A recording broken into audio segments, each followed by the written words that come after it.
go live and pretend like we don't know we're going live because you guys don't know that I already clicked the button. I already figured. We're already live. Ladies and gentlemen, it's another Wednesday. It's time for another episode of the Mattriarchy. I am, as usual, as always. No, not always. There's been a few times. But I'm the host, Matt Reese. We're here to talk about The Long Hallowe'en, the giant book. You got the hardcover. I do. Wow. I actually have two hardcovers. And to ask the question, is The Long Hallowe'en any good? So, oh. No, show's over. Oh no. Oh no. I just realized there was something I wanted to talk about before we started, and I forgot about it. Okay. So, here's first. I want to talk about the story in exclusion to the area around it, sort of, kind of. For example, Hutch, in our private chat, so we're going to do this. You mentioned some other things that we might want to discuss. Do that later. Okay. Don't start with that. Not a problem.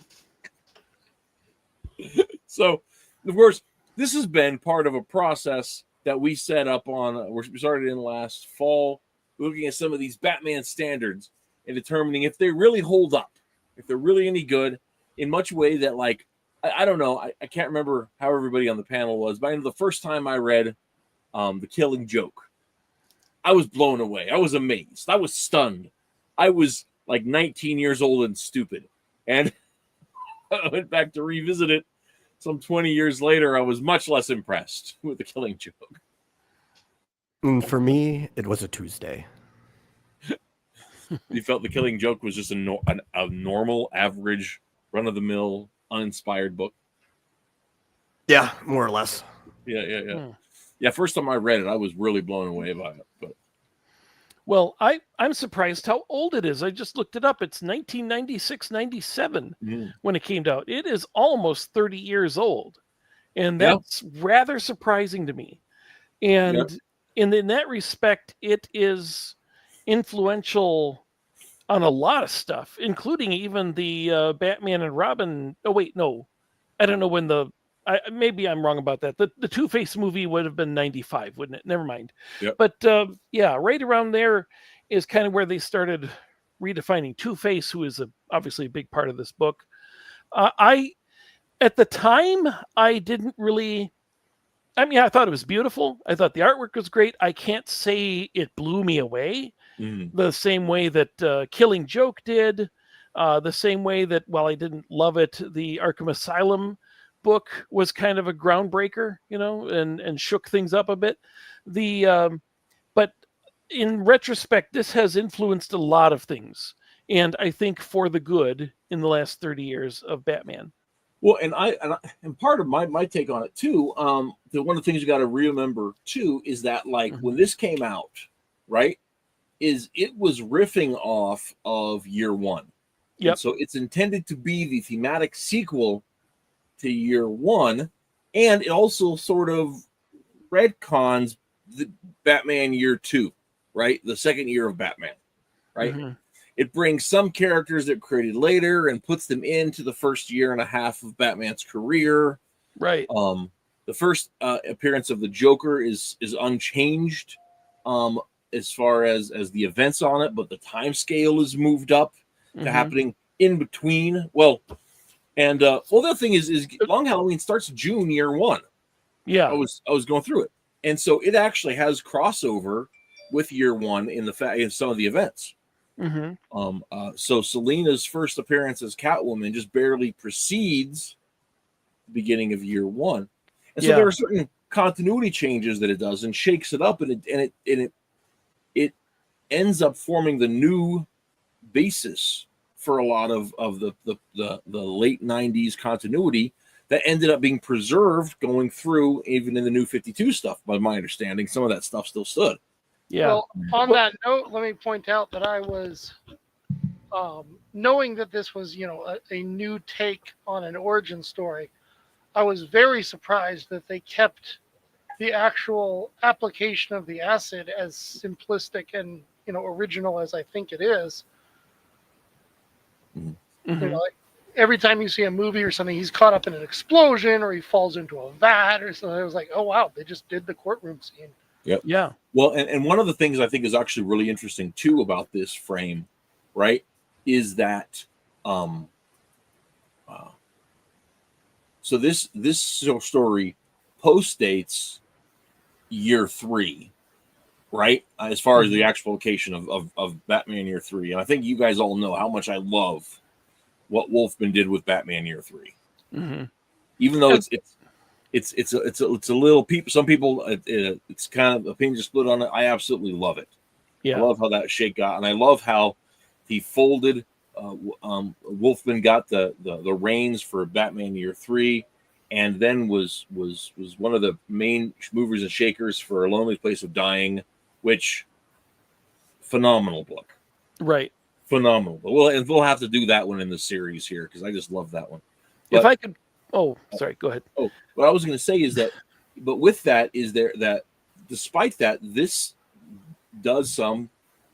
We'll get into how, but it actually makes the events of Batman Year 3 not possible. Okay. Right? Yeah. And I have mixed feelings about that. Right. So, well, I have mixed feelings about throwing out Year 2 because I particularly love all the good stuff about Year 2, which became part of Mask of the Phantasm, is getting engaged, is actually considering giving up being Batman, and then the confrontation with Joe Chill and everything. That's a great story. Of course, Zero Hour threw out his whole thing with Joe Chill anyway, so I guess that makes sense that they did. But also, you were talking about resetting the retcons. Because Scarecrow and Poison Ivy are characters introduced in, I believe, the late 50s or the early 60s. And they were there long after Robin was part of the continuity, and now they precede Robin. They're just year 1 parts of Batman. Yeah. Well, yeah, let's think about this. Riddler was introduced after Robin was. That's true. I can't remember if the Joker was or not. I think Two-Face was. Two-Face definitely was. Yeah. And Poison Ivy was, Catwoman was. People forget how early Robin was really introduced. Yeah. It was 1940, right? So the introduction of Robin now, and I don't mind for the sake of the storytelling putting some gap in there. Like the way they had it just after the crisis, they had year 1, year 2, and year 3 is the introduction of Dick Grayson. I kind of feel that makes sense. Right, I kind of felt like that was a good framework to give Batman some time to flex on himself, to kind of find his footing, because he is really inventing this urban detective thing out of whole cloth, right? So yeah, it makes sense if you're taking Batman from just an every month or every other month, mystery story for 10-year-olds, and you're wanting to make it into a larger ongoing narrative, then having that kind of a retroactive framework I think makes a lot of sense. But one of the things that I thought was really weird is just like that there were we'll get into this maybe a little bit later, but in Loeb's desire to bring all of these costumed villains so early in the career, right? That what we end up, I think, one of the things that ends up happening is that we end up with a lot of filler in this book, right? There's lots of stuff that doesn't really seem to go anywhere or do anything or really play into the overall story. And I want to get into that a little bit because we'll talk about the mystery itself here. Well, here's the thing. Is the filler based on trying to reinvent things, or is it simply the fact that they're having to take up a full year of holidays? Yeah. I think the whole Poison Ivy subplot is filler. It could be left out. It wouldn't impact anything. It's just that, and here's a really good way around another holiday in there every issue, and so you're having to do 12 issues. Well, yeah, that's the framework. But here's part of my thing is I think you could do the Valentine's Day filler and do more focus on Selena. And instead of having Ivy be the mind control element, actually give Scarecrow a little room to flex, right? And let us, instead of Scarecrow being a one-off gag and just an excuse for Loeb to go through, like, you know, the big book of Lewis Carroll quotes, that and fairy tale quotes, you could actually have. I don't know what you guys think about Batman Begins, right? I'm not necessarily a big fan. I'm sorry. Pretty much the only good Batman movie. I love That's Batman a weird Begins. take. Yeah, I love Batman Begins. I was okay with The Dark Knight Rises, but only because of the ending. Yeah, I like Batman Begins, except that any kind of water evaporating machine would be evaporating all the people. You know, so it's kind of like we are, you know, as it was said in Star Trek: The Next Generation, we are ugly bags of mostly water. Yeah. And, well, that was just being shoved through the nearest body of water, though. Yeah, it's fine. I was doing that for the entire. We don't need to dissect that movie, but it's the least egregious of the Nolan films to me. Okay. Yeah. Yeah. Okay. Which, in my opinion, are the worst Batman films that were made out of all Batman films. Oh wow. It's like I love the Joker thing, except when you think about the logistics of getting all the explosives on two boats that you didn't even know that they were going to evacuate the criminals and onto which boat. And, you know, it's like, wait a minute, how do you set this up? That makes no sense whatsoever. You know. Well, there's a great video that explains how ridiculously complex his entire plan was. Yeah, for sure. But anyway, moving on. My point in bringing up Batman Begins was that Cillian Murphy's portrayal of Scarecrow was almost a really good portrayal of the Scarecrow, right? Like, I'm not 100% on board with Nolan's version of Scarecrow, and I think the costume is stupid. Better than the second Tim design, but with that, I think that I still like Batman Begins gave enough screen time that you could really sell Scarecrow as a competent madman, right? He's probably crazy. He's definitely a psychopath, but like he's, you know, there's a complexity to his thought process and all the kind of stuff. And I really think that if you would have had that in Long Halloween, that would have been more enjoyable than having Ivy show up for no reason and not really do anything, right? Yeah. So, at the risk of getting too far in the weeds, for people that out there who haven't read it, honestly, it's a 30-year-old comic. What are you doing? Yeah. But the premise is that better things with their lives. Better things with their lives. Batman Year One follows Bruce becoming Batman and facing up against and heading up against the mobbed up forces of Gotham City and the corrupt cops. Okay, so Loeb took that starting place and said, well, we're going to tell a story of the transition from Gotham's underworld being run by corrupt cops and mafiosos and bridge it over to where the freaks and the masks take over. Right. And so he sets up this.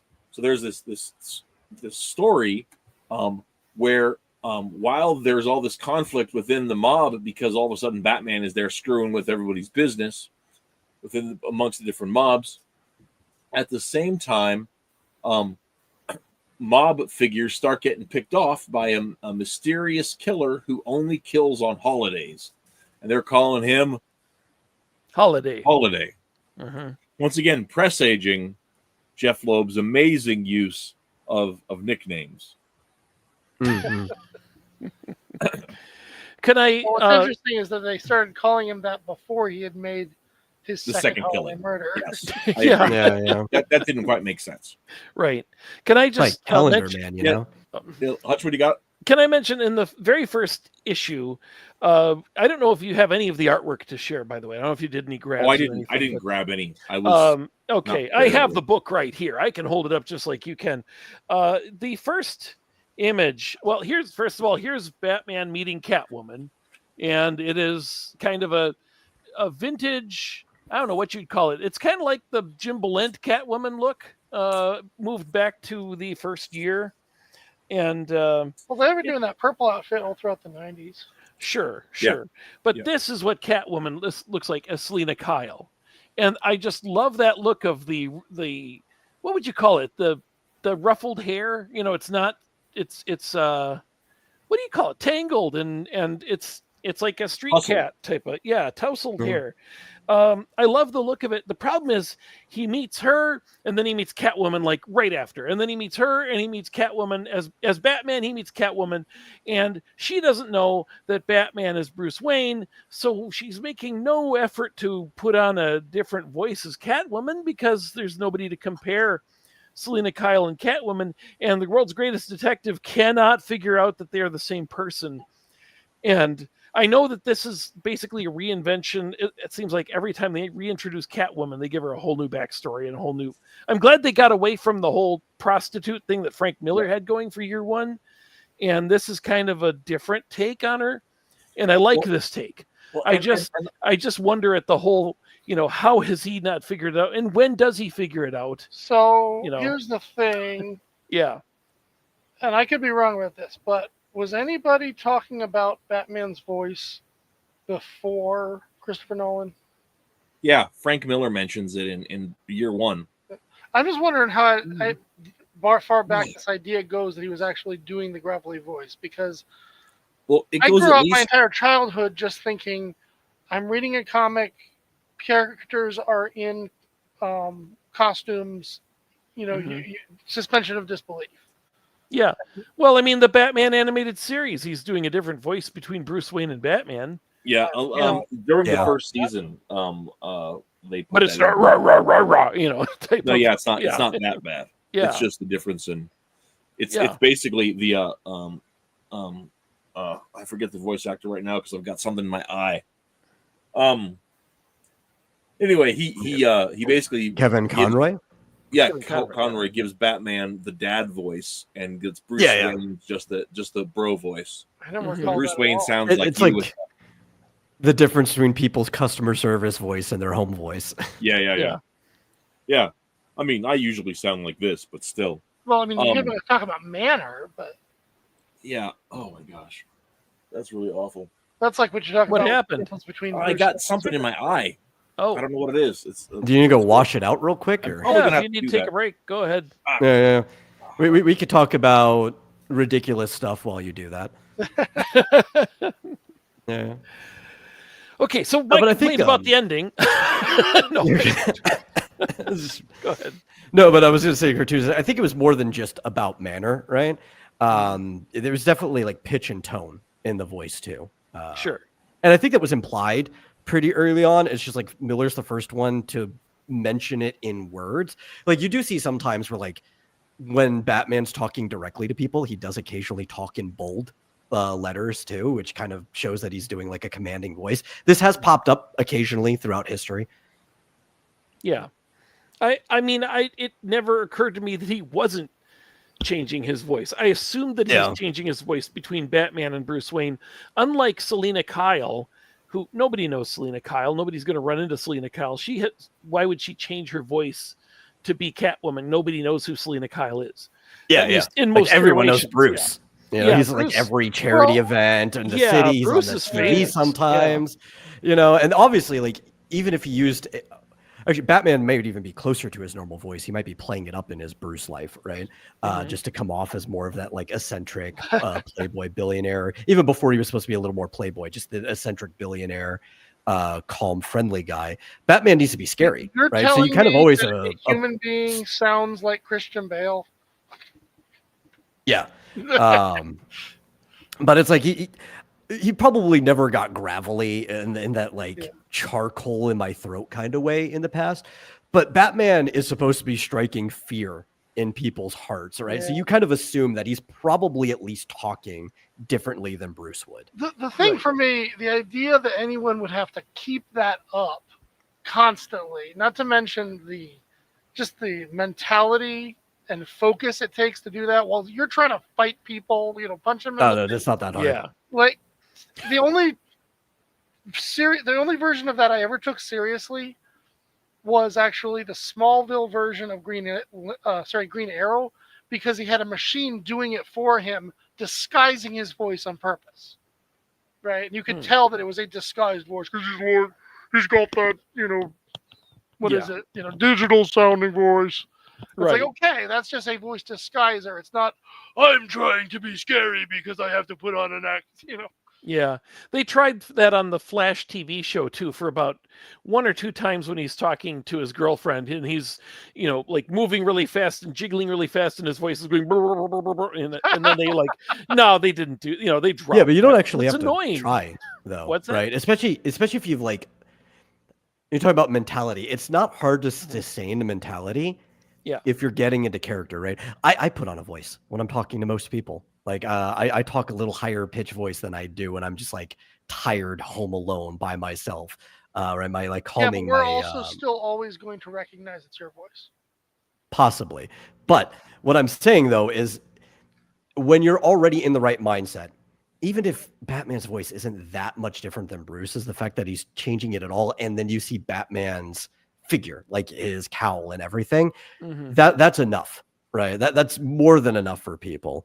Yeah. But it's really not hard. I used to do puppets where like for hours on end, I might have to do multiple different voices while doing movements during the puppet show. Once you develop the talent, it's really not that much energy to do. Right. But if you were doing the Kevin Nolan for hours, gosh. Bruce Wayne would come home and go, I lost my voice. Can't. I don't think the problem. Actually, I'm going to, believe it or not, I'm going to defend that a little bit. Okay. I'm saying it wrong. But not so much the fact that of what effect it would have on you immediately, but I can definitely say after years of doing that, your normal voice would start to become that. Yeah. I was going to say that we've too. We've seen this in people like, Jaleel White, who played Urkel. And or even just like singers. Voice, right? Oh, yeah. Right? Where like, too, yeah. If you do growling or screeching or stuff and you're singing all the time, it does have like irreparable damage on your throat. Steven Tyler's had to have like surgery multiple times on his vocal cords, right? So Conroy's distinction is fine. Anybody could do that. They could sustain that pretty much their entire life. But if you start getting into the Nolan Bale version, it's like getting into that voice isn't going to be the hard part. It's getting back out of it that is going to be the issue. Like all the tea and honey you're going to have to drink on like a regular basis. You'd be taking days off just so people don't realize what's happening to your voice. And I'd have to point out that what I always liked about Kevin Conroy's Bruce Wayne is that Bruce Wayne is an act. It is not his natural speaking voice. He's kind of being a little bit of a douche, just a little bit. Just a, hey, how you doing? He just has that. He's playing it up. Boy snub. Yeah, he's playing it up a bit. And so it is distinctly different from Batman also. So, yeah. But still, just based on all that damage we just explained, Batman, you're a billionaire. Just get yourself a voice changer. Only if you're going that far, though, right? Like, it's completely unnecessary if you're in the zone that Conroy was in. Well, I don't know. It depends, because here's the thing. I watch plenty of animated shows, and you can always tell when it's that same actor who is playing several parts, and they are having to put on a voice, but their old voice is still showing through, right? They can fake an accent, but everybody still has other details that make up their voice. So think about a major Hollywood celebrity. We know their voice like at the back of our hand because we see them. Yeah, but you still wouldn't recognize them in public. Again. Nevertheless, we recognize those voices. If someone is famous, and I'm not, Batman is not an actor, but he is an Elon Musk of sorts. is it possible that, he could get it to that point where people would be like, wait a minute, I know that voice? A lot of times too, it's random chance, right? There could be some type of damage that causes him not be able to bounce back and forth randomly at any time. That could happen to anyone. The thing is, because of the range that he's doing, and happens with actors too. I do some mild voice acting myself. I've done puppets. Aside from that, I've even sung competitively. I could tell you a lot about how the voice works and how to exercise it. He's bouncing between this range that he does about equally at two different points in his life every single day. Like he's using both voices regularly every single day. Mm-hmm. Well, like I said, at that point, the voices start to meld into each other, which is also not a good idea. He's back. The thing you have to realize is that, like, I don't think that really matters because it's a comic book. Yeah, well, that's what I was saying in the beginning. Gosh darn it! Since I have been mistaken on a couple of occasions for a black man just because of my voice, I think we can go ahead and leave the subject behind. Okay. The whole reason we got on this was we were talking about Catwoman, and my whole point was how long would it take Bruce Wayne to figure out that I mean, in fact, I think he should have already figured it out, after meeting her one or two times. I am not certain when in the book they figure it out exactly, when Bruce figures it out, but I know that Selina figures it out in the book. In the book? In this book? In the book, Selina figures out that Bruce is Batman. Yep. I didn't remember that. I don't remember that. Valentine's Day. On Valentine's Day? Yep. Okay. All right. Keep talking. I'm gonna have to find. But anyway, so as the story goes along, there's all these killings, and they're all holiday themed, and two things happen at every killing, and one is that the killer leaves behind a murder weapon, and which is a 22 pistol, sporting pistol with the serial number filed off, and some sort of tchotchke, right? It's a jack-o'-lantern at Halloween, Valentine's Day candy, whatever, little leprechaun at St. Patrick's Day, blah blah blah blah, right? But and then as the thing goes along, so you've got all the different mobsters that think that it's somebody from their camp or somebody from the other opposing camp who's after them, and the whole business, and escape Claude. Bruce Wayne spent a year training his voice, working as a voice actor, narrating radio commercials for monster truck rallies. That'd be amazing. I've never landed that one myself. I've done a few radio spots locally in the past, back when I was in DFW. Never got like a monster truck rally one. I always wanted one. That just sounded like so much fun to do. So anyway, the other thing about the guns, they're always use baby nipple, like baby bottle nipples as silencers. Mm-hmm. Yeah. I figured it out, what you're talking about. She scratches his lip, and in the next panel, she meets him as Bruce Wayne, and she says, "Oh, you cut yourself shaving above your lip," so she knows. Okay. She knows. Yep. I didn't realize that. I didn't see the finger scratching his lip before. Yeah. Okay. Yeah. I had to go back and read it 3 times to make sure I was seeing what I would think I was seeing. Because then, what got me to realize that something had to have happened is because this is during that scene in Valentine's Day, just to let you all know this, a mysterious pale woman gives Bruce buys a rose for Selina and cuts his finger on the thorns. And then he never gives it to Selina. He just carries it around with him. And then in March, he's under the thrall of poison ivy. And Catwoman shows up at Bruce Wayne's house and rips open his shirt and pulls all the vines out of his chest that are there for some reason. And that breaks the spell, and Ivy goes and runs off and everything else. And I finished that, and I was like, well, that was weird. I finished reading that, and I was like, that was weird. Well, how did Catwoman know to show up at Bruce Wayne's house? Oh, wait. Gotcha. Oh, because she says Catwoman instead of... Yeah, okay, I got it. She shows up as Catwoman. Yep. Okay. And But then she Bruce knows- Wayne. Well, she So knows that Bruce Wayne is having problems. Yeah. But it's her decision to show up as Catwoman instead Yeah. of as Selena Kyle. Okay, Exactly. gotcha. Exactly. So It's and weird then that later on, we she's up. don't know what happened to Alfred for that entire month. Yes. That he's not interacting with. See, and him at that all. was one of the things why I felt like it was fluff because Mhm. like if it had been okay. So I got to back up a little bit and tell you part of my because I was really frustrated with this. Right. Mhm. It was really protracted. It really went on. There were lots of red herrings. About a month and a half ago, I read the first Charlie Chan novel, The House Without Keys, right? Okay. And in the beginning of the story, there's a murder, obviously, and they lay out 5 major clues, right? And one of those is the real clue to the evidence of who's the culprit, and the rest of them are red herrings.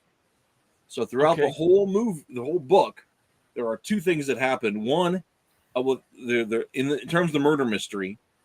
There's what they follow. The detectives follow each of these clues down, and they follow them down the garden path. Each of them, and they're discovered to be a red herring. But each of them are their own little mystery, right? And they relate to the big mystery, even though they're not the actual key to the murder. They're like the guy who died had a really complicated life with lots of ins and outs. And all of them little pieces are filled in by all of these other little clues, right?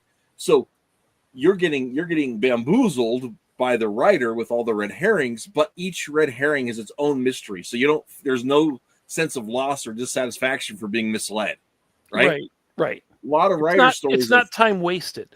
It's not time wasted. It's Gotcha. all part of the trip, right? Okay. You don't get that in Long Halloween, right? Mhm.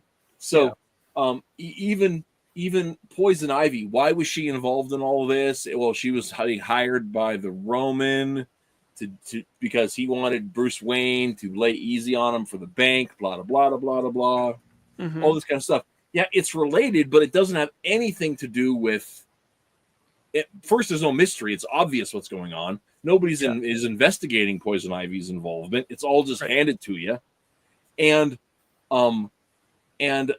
it doesn't, and her impact doesn't. It in no way affects, and it doesn't have anything to do with the murders that are happening. Right. So it just felt like it was just killing time.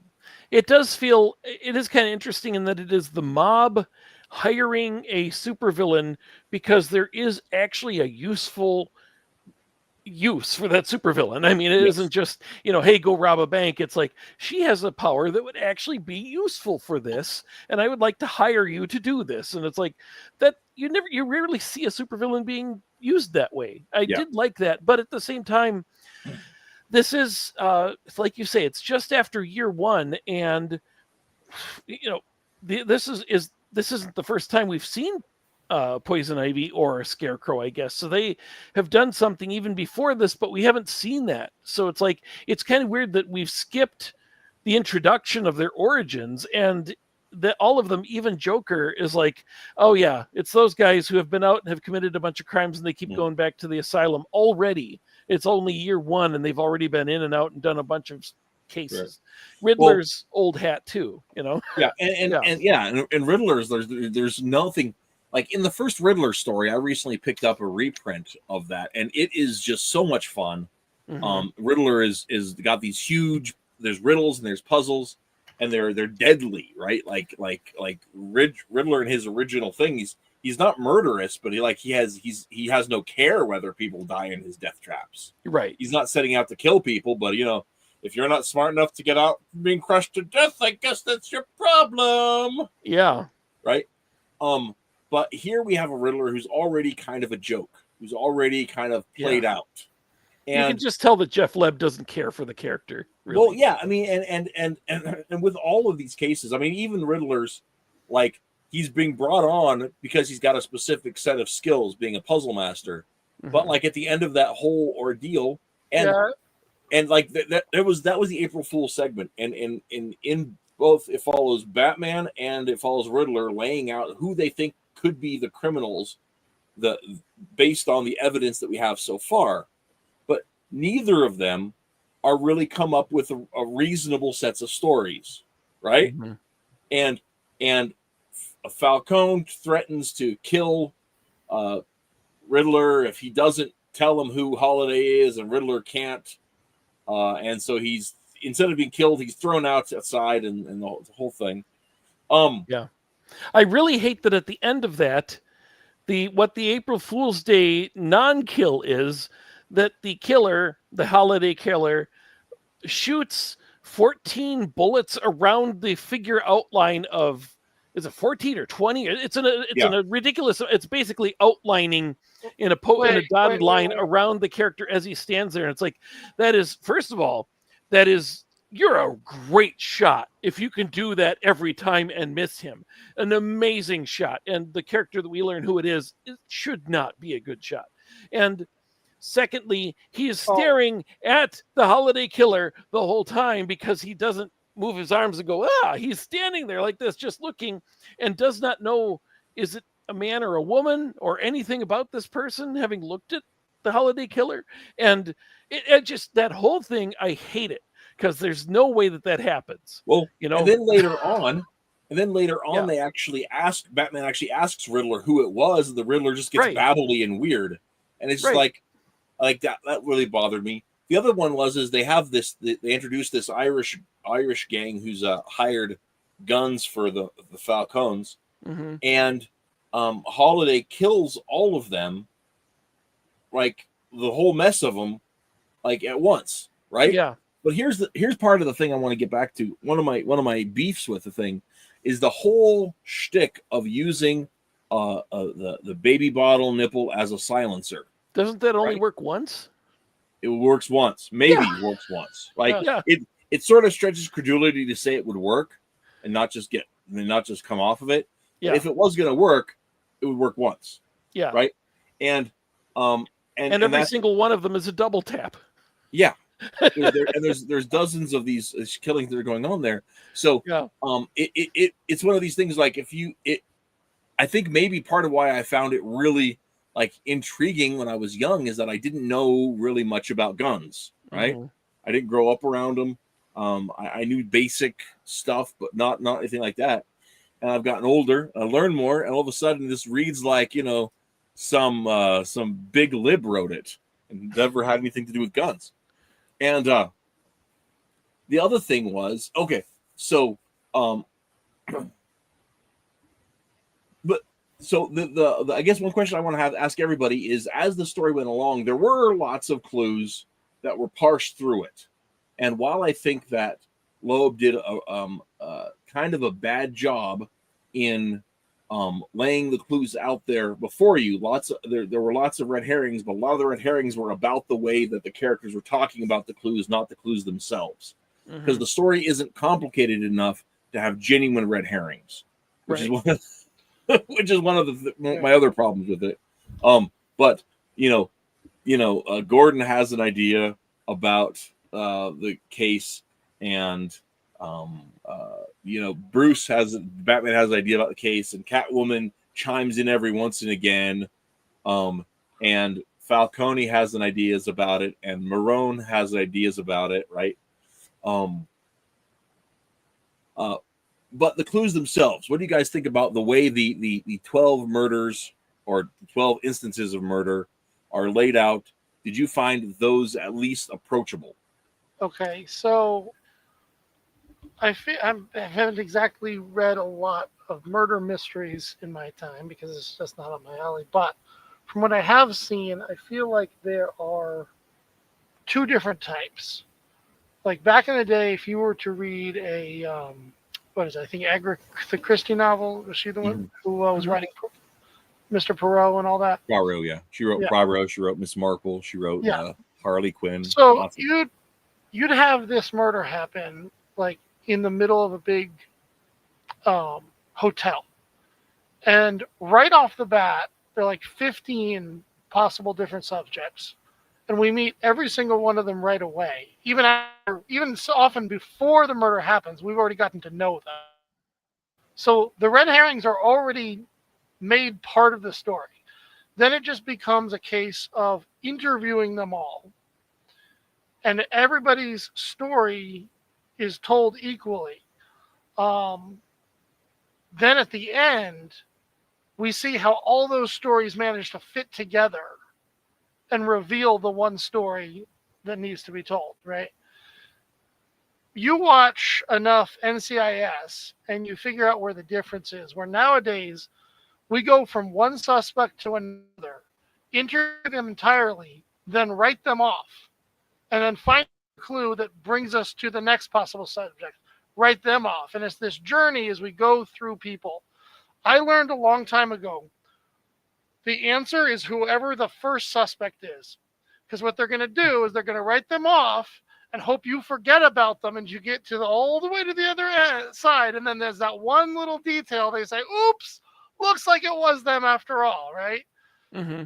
And lo and behold, without trying to spoil anything though, right? That's exactly what this book did, except that at the last second, they pull the rug out from under us. I'm sorry. Do we have to keep up the spoilers? If you're watching this, we got to talk about the end. Yeah, and yeah. I don't I want wanted to off anymore. I wanted to get to the end, but I wanted to talk about the procedure part first. See, Okay. well, then I need to talk about that because in every case, I first of all, I wonder how this person has to be a very good hitman because they're killing off people in public and getting away. They are killing multiple people who are armed and not taking a bullet back. This is a very brave person who can go into a situation where there's 5 Irish ruffians all armed and could any one of them might be shooting back, and goes in and drills all 5 of them. And so it's a confident person. And then that person has time to lay out an object and perfectly place it and apparently not have any prints on it and run off, and it's like, okay, and then you learn who it is, and it's like, I don't see this person doing any of that. I should think they'd be a bundle of nerves doing it, and to get away successfully, even one time is amazing. To do it this many times, and people are on their edge. They're expecting it. You've announced you're going to do it on a holiday. It is a holiday. They're looking everywhere, like, are we going to get killed? And then I don't know. It seems improbable to impossible. The comics wanted it to be the most unlikely person to throw us off. Yeah. Well, yeah. I mean, one thing I'm going to say before we get on to here is to remember that Jeff Loeb was one of the major staff writers for Lost. Okay, so moving back though. The other thing about it is the only clues that we really have are the murders themselves. This is the other thing I found frustrating about why I said there weren't any true red herrings, because all the clues were the only clues we have of the murders themselves. There's no discussion about the forensics of the scenes. There's no trying to track it down. There's not even any real, like, Batman is just dumbly going from murder scene to murder scene saying, huh, that one stumps me. Huh. Oh, I guess that was the guy they were going to kill. Huh. I didn't think they were going to kill that guy. And it's just like, you're not setting this up, right? Like, and then even like the mob parts of the story that don't make any sense. Like, so there's a shift, right? So at the first several deaths are killings of the lieutenants and the bodyguards within the primary Falcone organization, right? And their proxies, the Irish mob. Then it switches to people in the Maroney family, right? And Boss Maroney is like subject to the Carmine family, but in the previous generation, they had been part of a gang war that had gone on. And it talks about that in the story. And Maroney's playing nice, but Carmine doesn't trust him, that eventually it's going to break out again. And so Carmine Falcone is certain that it's been Maroney or one of his peoples that is killing all Carmine's people off. But from whatever it is, I think it's from Valentine's Day on, almost everybody that dies that's mob related is a Maroney person. So it's like it doesn't. So when on April Fool's Day, when Carmine is freaking out and has hired the Riddler to do the thing, his panic is like, they're coming after me. It's got to be Maroni. That doesn't even make sense. None of your main, your main lieutenants have died in months. So it's one of those things where it's just like that doesn't even stand to reason. Like the level of like everybody is stupid. And this is like one of my. It's not just Batman that's dumbly going murder to murder. It's like everybody's in the same boat. But before we get on to talking the rest of it, I do want to take time just to stop and say one of the things Loeb does really well, and it's Loeb and Sale both, right? Is this feels right, like the art, the dialogue, it feels like the kind of hard-boiled detective story that you want, right? Right. It looks right. It feels right. It almost tastes right. Right. But the mystery just doesn't hold up. Which now it's time to spoil the ending of the thing, I think. Right. Unless Metal, you had anything you wanted to add about the mystery itself. No, I mean, no, I don't really have nothing that changes what you guys have already said. Yeah. So where we get at it is that Maroni strikes a deal with the DA's office. And one of the things that's been going on the whole story is that there's been this conflict between Batman and Harvey Dent. Neither of them will admit that there's a conflict, but each of them keeps saying something that makes the other person feel uncomfortable. Right. And so Loeb has, from the very first murder, been laying these seeds across the whole plot that it is been laying these seeds across the whole plot that it's really Harvey, that Harvey's their killer, right? Harvey's messing around with a 22 in his basement and his wife finds him. And Harvey comes home late and his hair's all wet. And la da da da, right? Mm-hmm. And all this stuff goes on. And while everybody is confused, the Loeb wants you to think that it's Harvey Dent, right? Meanwhile, Harvey struck a deal with Maroni to testify against Falcone before a grand jury. And so Boss Marone is then set up to splash the acid on Dent's face, and that happens, and go on from there. The story moves on, right? So things progress along. And eventually, somebody breaks in when they're trying to transport Marone to court after Dent's gone missing, and somebody shows up and kills Boss Maroni, and it's the bespectacled nerd son of Carmine Falcone, who's introduced in the first chapter, right? To talk about to Cartoonicus's point. And he's like, I did it all. Right? But he didn't. So, right. Yeah, why does he say I did it all when he didn't do? I can only assume that he wanted to go down, make a name for himself for destroying his father's empire since he had. Well, I mean, and see, here's part of it is that like he claims to want to do it all because he was trying to claim not to destroy his father's empire, but he's wanting respect. Yeah. Right? His older sister, who's just a screw up, has his father's respect. His aunt, who is even his stupid cousin who works for his aunt, has his dad's respect before he's the first victim. Yeah. So everybody has his respect except, and like actually there's this line in the story where he's just like, Carmine says to Albert, he says, which is a kid, he says, I didn't want you to be part of my business. And he said, oh yeah? The business that, you got from your father, who got from his father, who got from his father. You're trying to exclude me from the family legacy. I belong here. And so, now everybody's going to forget the Falcones, but everybody will remember Holiday. Right. And I think that's why I suspected him. I think. Uh-oh. I think we lost him. I suspected Yeah. him just because his body is missing instead of dead like every other body. He supposedly washes overboard, and his body is found and eaten up and everything. Yeah. And it's very different from all the other murders. So you kind of think, from that point, it's like, why did it happen this way? Right. Is this faked? Is it?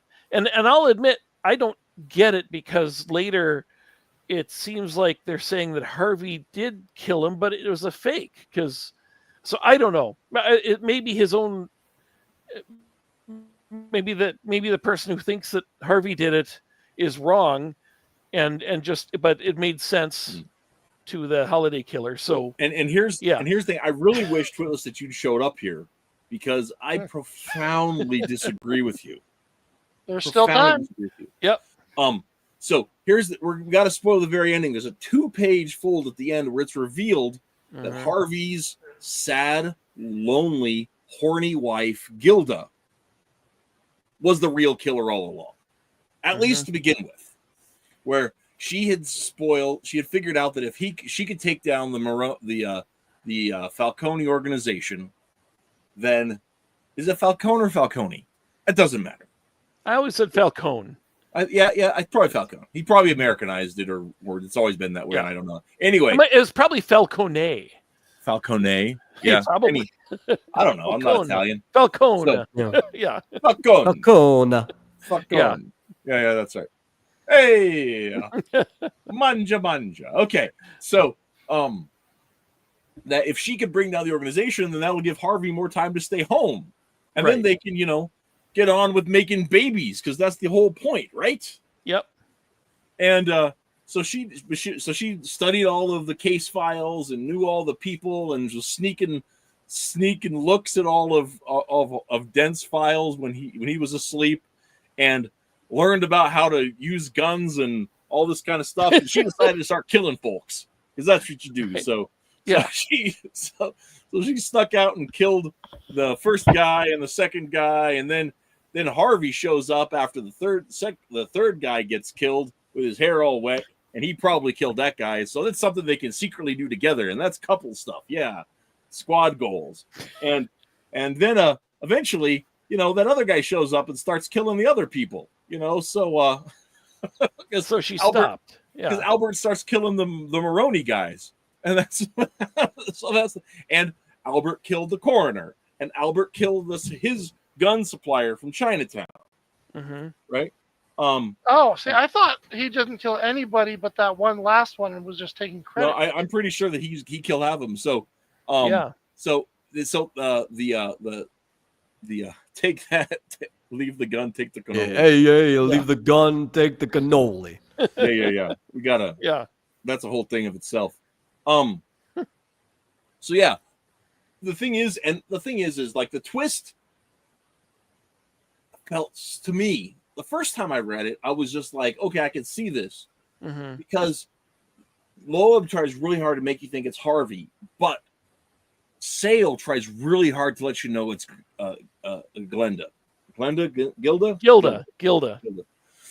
Tries really hard to let you know it's Gilda. There's all this baby imagery through the whole thing, at all these weird, inappropriate moments where there's I did not notice until I was going back through it, but there's baby bottles and stuff that are there in weird places, and the camera, as it is, rests at odd angles and frames Gilda between children, or frames Gilda between baby bottles, and focuses on, and she discovers the gun. And when you have whoever's modifying the gun before the first killing, they're supposed to be giant man hands, but they're obviously giant gloved hands. And nobody wears driving gloves when they're working in the basement.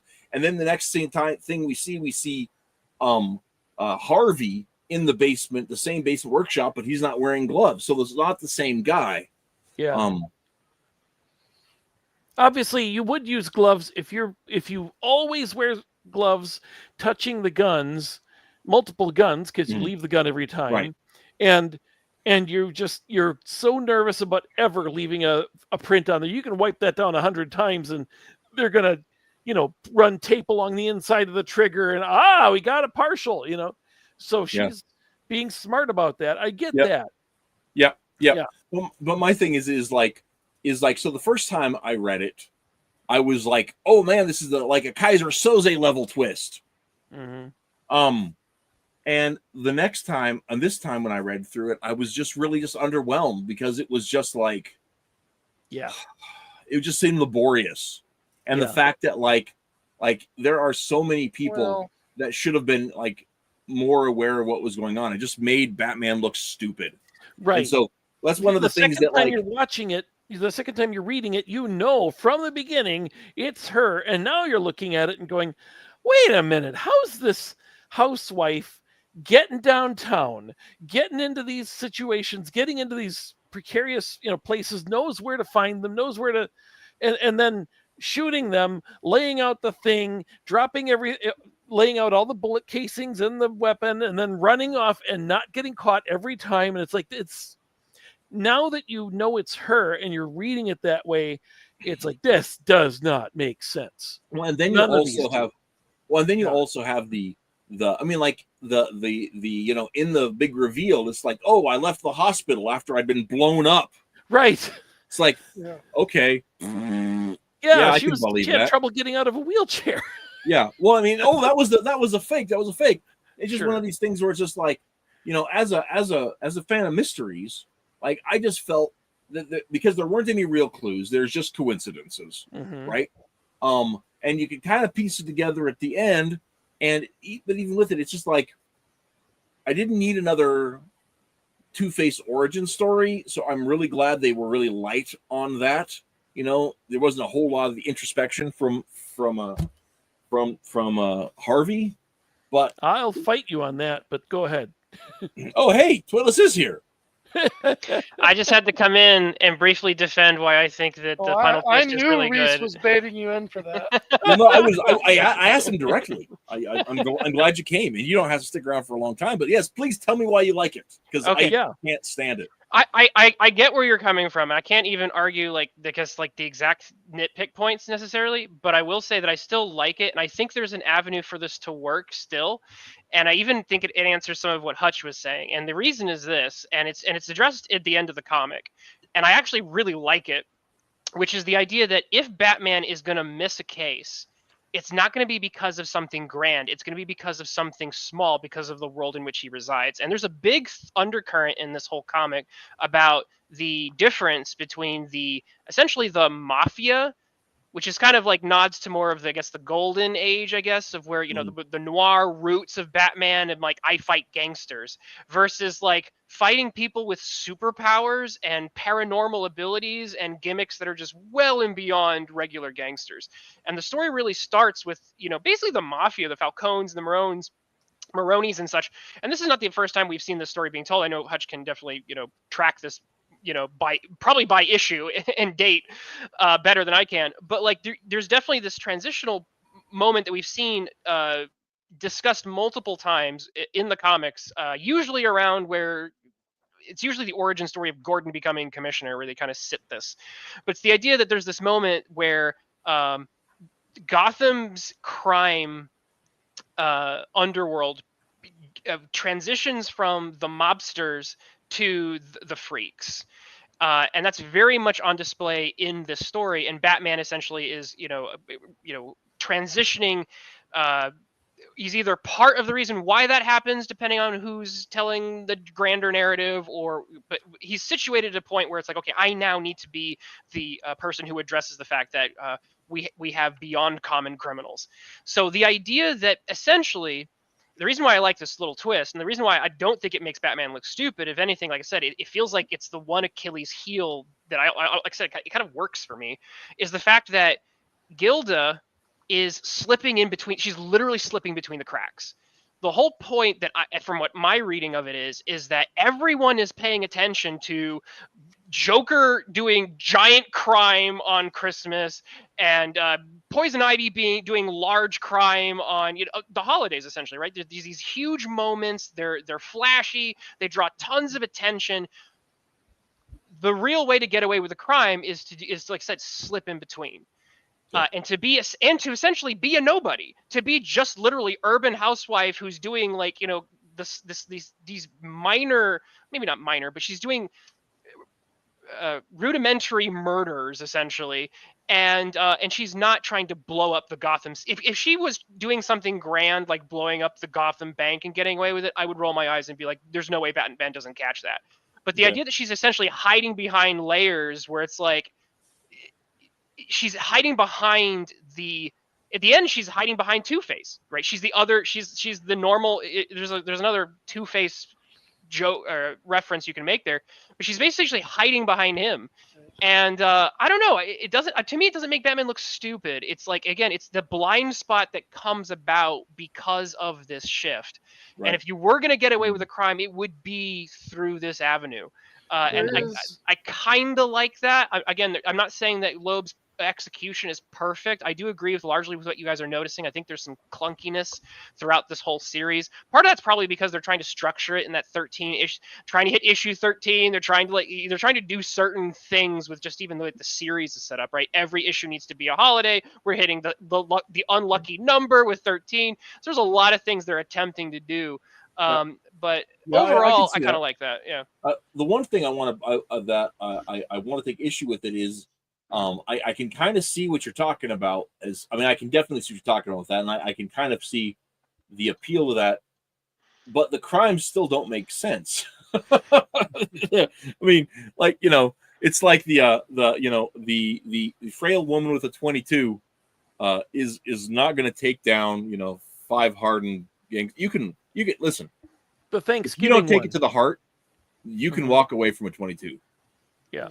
Right. The Thanksgiving, it actually says that the Dents spent the Thanksgiving together at the hospital. He's in the room with her, but supposedly she sneaks out. She's bedridden, but she's actually good enough to sneak out, go to this downtown skyscraper, get past. They must have at least one guard, and get up there, throw open this door with 5 gangsters in the room, shoots all the gangsters dead. Like you say, you can take a direct, and unless you get it right to the heart, you can live through a 22 hitting you. We are playing comic book rules. Like I'm okay with, if she's got guns, she's got the lethal weapon. I can buy that. That's where we're getting into more of, I think, the technicalities of the story, which it's a superhero universe. Like once we open that door, that's what you know what I mean. The thing about the superhero universe is it works the other way. Yeah. Right. Batman falls down a 4-story building and gets up and walks off. But right? These are goons. He's Batman. Goons play by different rules. Like if you're not the superhero, you might as well be made out of glass, depending on the situation. I'm serious. Like, but the problem is that we're supposed to be taking this as a very well written, serious attempt at a murder mystery story, and very. What would you say? Very, very Godfather, very gritty and realistic, but at the same time, the housewife is getting out of the hospital and sneaking off to do this, and I don't care if she has a Desert Eagle, she's also got to, you shoot one guy, the other 4 are going, what's happening? The fact that you can get all 5 of them, that you can. Yeah. You can do a little tattooed pattern right off of Riddler's. You just learned about guns. You studied guns a little bit, and now you can do this with the Riddler and then get away. In all of these cases, and getting away. Do we know they don't have cameras everywhere? But it's been a while since I read it. But I never went through and pieced together which exact murder she did and which exact murder that Harvey is supposed to have done. So in my mind, unless I know exactly which one it is, there is that, and this is something that they do in the follow-up series. They do establish that Dent is far more physically and otherwise lethal. Like they really make him like into a proper villain. Like he's strong, he's capable. So part of me is like, is that case one of the ones that some of the ones where it's like she couldn't have done that, and she basically says we were both essentially tag teaming this, right? Which ones do you see what I'm saying? Like there are certain ones where it's like if she didn't do it, then maybe it's implied that he did that one, and then his capabilities are demonstrated. He's far more martially capable than she is. Yes. Yeah. Well, and that's a good question. And we also know that Alberto did show up. I mean, when the deaths changed from the from the to the Maroni's, that's a change. Right. And so, basically, and we after know that after and we know his that- body disappears, Yeah. it's him. I take it that from the point that he's supposedly killed, he fakes his death. From then on, it's him doing the holiday murders. Is it though? Because like I feel like the story also implies. This is the other reason I kind of like Yeah, the I didn't story put that is together. that the thing I took away from it, and again, I'm not saying I'm right. That's why I think I at some point I have to go in like a detective and really parse this out. But Gilda says that it was basically us tag teaming it. Alberto just came in at the very end to take credit. That's why the story, he's so insistent on the taking of credit, because he really is stealing. He's stealing the credit. He's stealing Calendar Man's gig, and he's stealing credit for all these murders. I think it's almost implied he didn't even pull off he pulled up. Is it just the one with the Maroni at the end, or like because he tries to kill tries to kill Gordon and he fails. Like essentially he is the nerd. He is a failure, and I think of the follow-up series, he's still trying to be desperately like, nah, I'm really a gangster, Dad, and it's like, otherwise that storyline doesn't work because he actually has earned the cred that I think. Well, he's the desperately trying storyline to doesn't get. Okay, work because it says Gilda's right- not believable as a villain. It says right here, Mm-hmm. Johnny Vitti was the first. Then again, on Thanksgiving, I left the hospital while you slept. Those 5 guys in the hotel are her, according to her. And Okay. again on Christmas. But when Alberto Falcone was shot on New Year's, and you came home that late, she's talking to her husband, who's not there. Your hair was wet, even though you were wearing a hat. Meaning it was wet because he went out to the boat, but I don't get that because Alberto wasn't killed. So I don't understand that at all. And then she's like, "Oh, so from here on it was him." But I don't buy that it was ever Two-Face doing this. I don't buy it's an him being interesting Two-Face idea until he that- becomes Two-Face. You know? It is an interesting idea that it is, though, because he does say at the very end, he's the one who says there were 2 holiday killers. Right. Right. On the other hand, I'm like, why Well, 'cause on earth? Okay, If he knew it was his own wife, why on earth would he be letting that information slip? Right. That's true. That's true. So I don't know how to feel about that. It's like My impression is that my theory is that Alberto has the least, especially I think in the follow-up. It's been a while since I've read the follow-up series, but I'm pretty sure he's still kind of being a poser. yeah, well, I mean, the thing is I think Alberto has the least involvement. I don't know if he does how many kills he has, but it's the reason that I disagree with that is that well, for one, the banker who was killed, right, the president of the bank, there is zero motivation there is motivation for Alberto to do that because that factors into getting the president of the bank is killed by Johnny, the boy who's married at the beginning. That's obvious. He's shown on screen. Yeah, he's okay. Well, I want my kid back, and then he shoots him. That's not a holiday killing. That's just, it's sad. The poor banker, does what he's asked. He gives up his job, and then the mob rubs him out for not sticking by his job after Batman confronts him. So this was a point that I think that plays with and against the story. Something Reese you brought up, which is the fact that typically in a murder mystery, you have there's in many murder mysteries you don't have the sort of like situate. There's just like one string of killings, right? And they all end up being connected most of the time, with maybe one exception. But here we've got the juggling of a murder mystery that's set in a universe where people get shot all the time. So like it kind of muddies the waters a little bit. You know what I mean? And I think that creates. So there's something. Again, I think that is a strength of the story, because again, it's the type of thing where it's like, if you're going to actually get away with murder under Batman's nose, it's going to have to be underneath. It has to be like, oh, there was already a crime spree, I slipped one in. Like that's the only way I think you can actually slip one past him. So I do think it actually tracks. Well, so that's where I actually disagree with that entirely. It's super easy to get away with Batman because he doesn't do any detective work in here.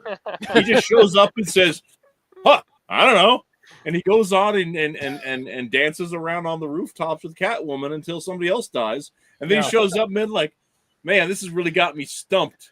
Calendar Man points out, by the way, one of the reasons that the holiday killer is getting away is that he's not doing all the holidays.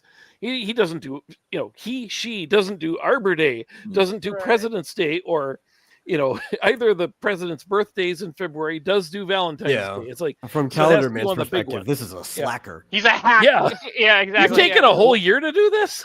Yeah, and that's actually one of the other things that I Pride Month. Gosh. This was before Pride Month. I know. But This is back when only Texans knew about Juneteenth. yeah. Yeah. At most, you got was a week. Yeah, Shark Week. Shark Week. That'd have been great. But yeah, like I said, I'm with Hutch. I don't buy it. I don't buy it at all. But you said you bought it the first time you read it. So yeah, like, because I was like 19. I was the an story. idiot. The story works at least at bare. Here's the cool thing. The story works if you're a 19 and an no, idiot. no. Regardless, That's what I'm saying. Regardless, the gunplay doesn't work. There's no way to not leave that kind of evidence. There is no way that this woman could have taken out these guys. There's no way that it's just not even possible. Do you watch enough? You need to watch more BBC. I've seen way less believable plots on BBC. Loeb spends so much time, it's the entire thing is tell, don't show. Yes. Yeah, Batman doesn't do any investigating at all in the entire book. And I missed that because I was an idiot. He tells you that it's Gilda, and the thing about Calendar Man calls the killer a she far more than he calls it a he, and so it's begging you to guess who the only female that could possibly be the criminal is, right? Yeah. This is Catwoman. You do have Catwoman who's through the yeah. thread. Catwoman's definitely not the killer. I mean, I know. I'm just saying. Hold on. It's still an avenue. Yeah, wait. You have Catwoman. You have Maroni's daughter. You have his ex-wife. Once again, those aren't. None of those are suspects. In the sequel, Sophia definitely. Can we spoil the follow up here? Well, I love Dark Victory. I haven't gone back. I'd like to talk about Dark Victory yet. I want to reread it. I want to reread Dark Victory before we talk about it. Okay, all right. So we won't spoil Dark Victory. Yeah. So yeah, I mean, there are no real red herrings because there are no real clues. There's just a series of bodies that pretend. I'm not arguing that it was a good mystery. Yeah. Here's what I. Oh, I'm sorry. Go ahead.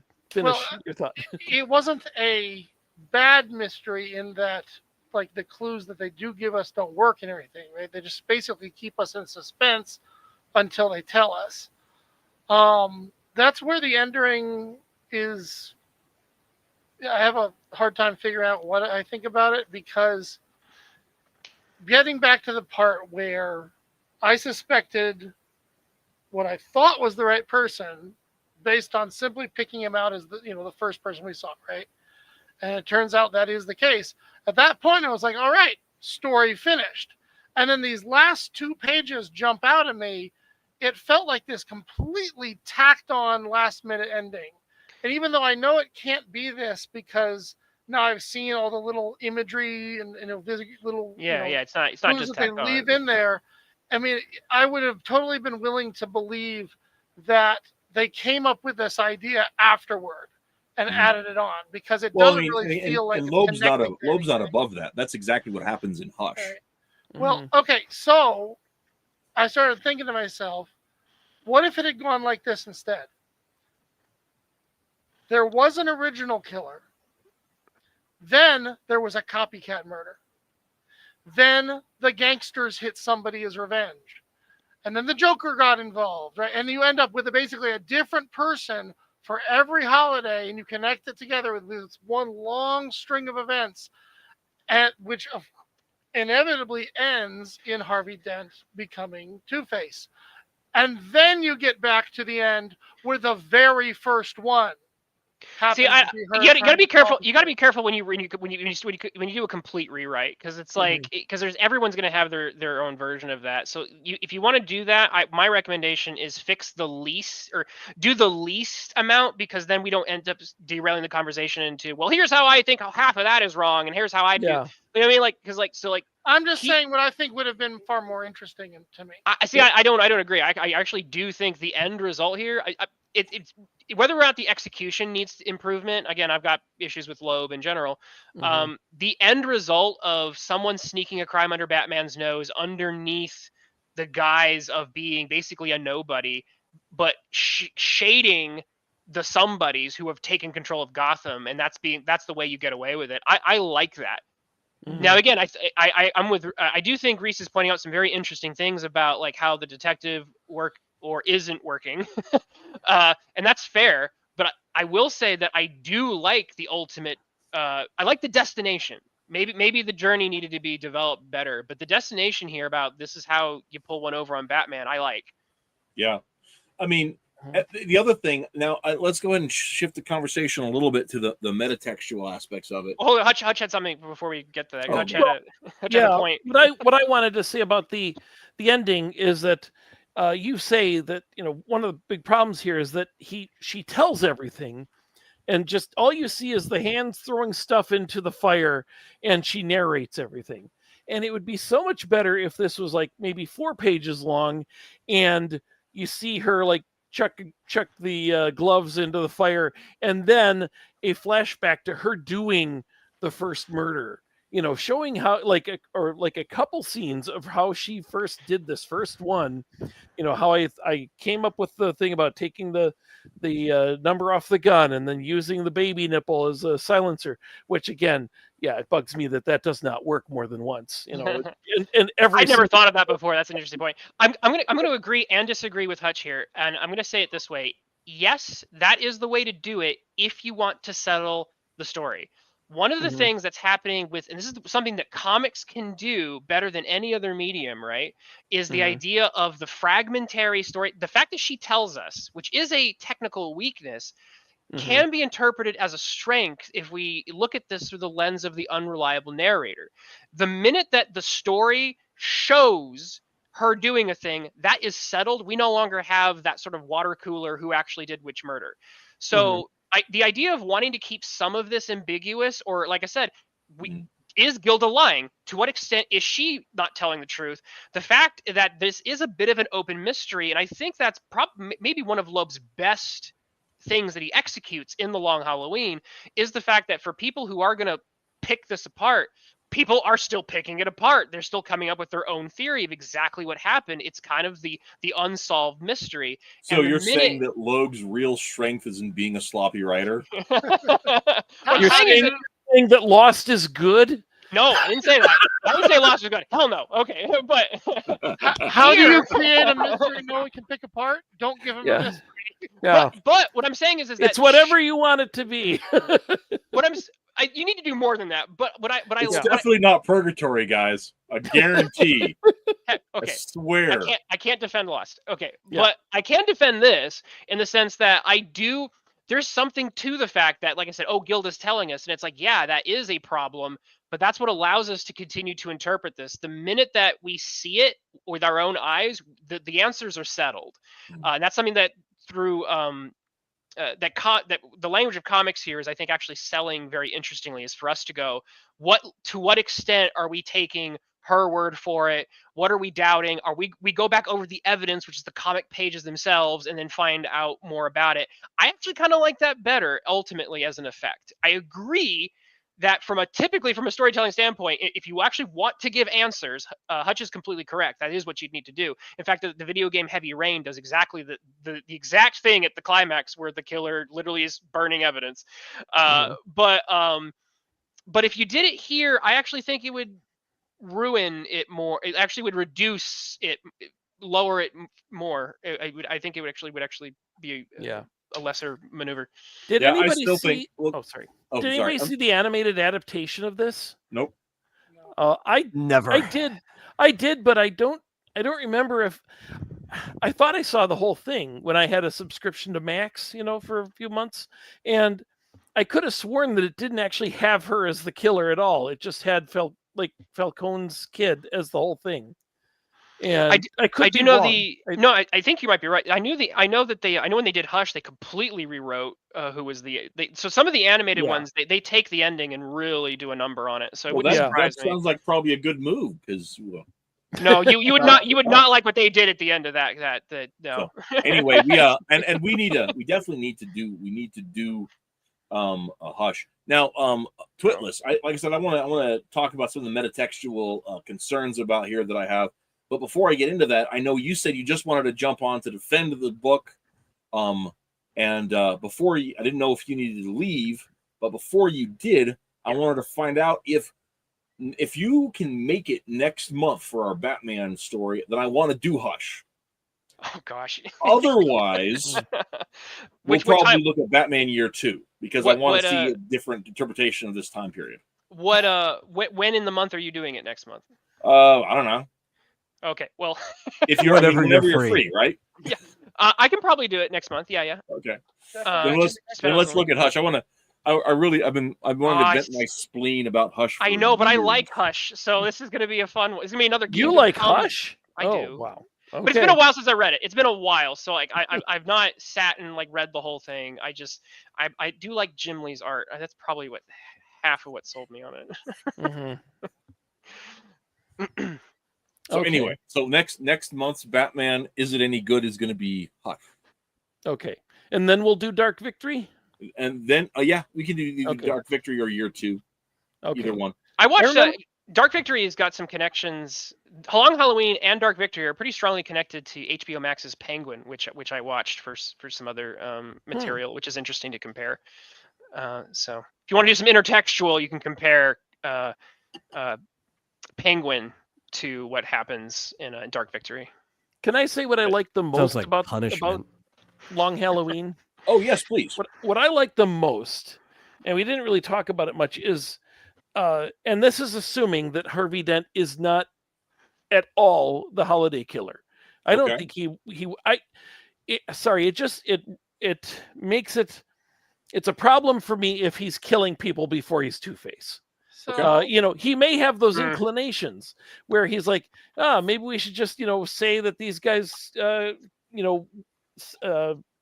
made a deal and then put him back on the street and let the mob take care of him. And he's got a different form of justice than he would be happy with that. And Batman's like, no, we make a case, we put him in jail. That's what we do. We're the good guys. We don't, his version of, bending the law is different from Harvey's version of bending the law, but Harvey still wouldn't kill somebody. He'd just be, he's fine if the mob want to rub each other out. And that's not Batman's way. Batman really doesn't want to see anyone die. And this book went on to influence a lot of stuff. As I said, most of all, you see it that definitely Nolan read this. I was going to say the Nolan's films. Yeah, definitely. Yeah, because it's got the I believe in Harvey Dent. That's his campaign slogan. And that's repeated throughout this, the whole I believe in Bruce Wayne, I believe in Batman, I believe in Harvey Dent, I believe in Gotham City, all that sort of stuff. So that's what I like about this, is that it really has a believable, you can believe that he has a split personality and he needs a coin to decide which is right, because you see that he's a guy who is living, he's not wealthy. Like, the Nolan films kind of have it that he's like a celebrity. He's like a big time politician. He lives in a rather rundown house. It's okay. It's a suburban house. It's not anybody's wealthy house, and of course the bank manager lives in a mansion far more than he could ever afford on that salary. Why? Because he's corrupt. Everybody who's corrupt is living like kings. Everybody who is willing to bend and go along to get along does better because of it. He believes in justice, and he's living poor, and he's struggling, and it's tough trying to do the right thing in this city, and he sometimes feels like a fool, and then he's in trying to do the right thing and trying to put this mob boss in behind bars. He has his face destroyed, has his life destroyed, and he's like, being good has not done any good for me. And the reason I mention all this is that, traditionally all the stuff was like, oh, he's got this dichotomy. Oh, he was beaten as a kid and his dad had this thing where he would beat him based on the two-headed coin. It's all this stuff that I didn't need that as an explanation, and it doesn't really work for me. I like this, that he's this guy who, he really wants to believe in the good, but he really does believe, it's the world is really a bad place. There is no God. There's no justice. There's no, there's nobody getting, making sure things go right for you. You just got to go and get stuff for yourself. And anybody who doesn't is a fool, but he wishes that the unblemished side was true. And he really doesn't know what is the right thing to do in the situation unless he flips the coin and just does whatever the coin says to do. I like that. It comes through as a character long before he becomes Two-Face. And that's some of the best part of this whole series, is the way it sets that up, which is why I really don't want him to be killing a guy, before he becomes Two-Face. So I think that's really well put. And I think there's some interesting things to explore there. I still think he actually is killing beforehand. I think the story does set that up, but I will say that if that is the case, and there's still a debate about it, and I think there's a case you can make that he isn't, and that's another reason why I like the fact that Gilda leaves us open to actually have this debate, because if you show it that it's settled, and then we don't get that chance, there's no wiggle room there. So like that's Loeb giving us some rope. I do appreciate he gave it, and I think that's actually good he gave it to us. I will say that there's this and again, you can track this better than I can, but you can definitely track. Reese is going to love this. How much Watchmen ruined things, but post Watchmen, there's that psychological turn, right? And we see it with Penguin. Penguin's the one who I've studied recently, where it's like he goes from this, golden age just gangster to needing to be this like trauma dump character, and it's like, I don't need my bird themed jewel thief to have trauma dump associated with them for me to find him compelling. In fact, it really kind of makes it icky. And the more they dive into trauma dump Penguin, the worse it gets. And so what I think you're seeing here, and this is part of the Long Halloween, it's not just Two-Face it's happening to, because even if Two-Face, even if we accept Two-Face hasn't been killing, this story is there's what I call the ick. The ick is getting attached to Harvey Dent. There's some creepy imagery there's some creepy things that go on between him and his wife. There's some just unnerving elements that are happening. Just these seeds are being planted where it's like, this is not the I'm a good guy, splash to the face, now I'm a bad guy, a very binary switch. Like they're putting, again, post Rorschach. Specifically, again, that's who I'll bring up, because like it's not just Watchmen in particular. It is specifically what Rorschach, what they did with his character, because very Batman-esque several of the characters are, but it's like Rorschach is a Batman. He's the dark noir side of Batman's character, whereas I guess a Night Owl is the more 60s gadget version. But Rorschach is shown to be like the child of a prostitute. So like it's not just like a little dark. It's like as dark as you could get in 1986. And it's like he's clearly a child of like sexual molestation and all this awfulness. And then I think you're seeing some of that being added to the lore of these Batman characters. And it's like, so Selina is, not just a jewel thief. She has to be like, attached to the mob. And Dent has got a really creepy, weird relationship with his wife. And like I said, it felt kind of a serial killery in some of the scenes he has with her. And just the tone.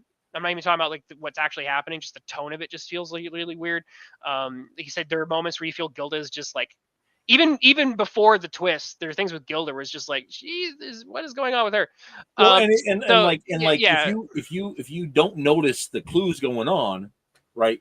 Gilda just would seem, if you don't notice all those clues that are going in there, Gilda would seem like like a meek, horny, lonely housewife, right? See, I don't take it as that case for either of the characters. I was just seeing the writer as being a sleazeball. I'm just saying that, like, overall, what's happening with Batman, I think, from Rorschach on, is again there's this darker turn with Batman's universe, and the villains especially. It's like they become more trauma dumpy, I think, and sometimes creepy. Like I said, the more I read into Penguin now, it gets to a point. It's just and I don't like it. So I do agree with Hutch overall that I don't think this trend of needing to make every single Batman villain a trauma dump, and in some cases an unnerving trauma dump of a character in order to be a compelling villain. It's just like we don't need this. So I agree with that. I agree with both of you, actually, except that I'm going to slightly disagree with Hutch. Surprisingly, for the exact same reason that you said, what you don't like. Early on, like you were saying, Twitless, I started noticing that Harvey was willing to go to some more shady lengths to take care of things. And I was like, wait a minute. And everything else I've ever seen, he's hailed as this, all perfect golden boy, he's like far better than even Batman, because Batman's willing to break the law, and he's not. And I was like, well, this is strange. But the more I read it, and then I remembered, that's right, this is an origin story. It made sense to take this as a more of a twist, a new take on his origin story, that he's more involved in a slow, turn, as he, yeah, I'm fine with that.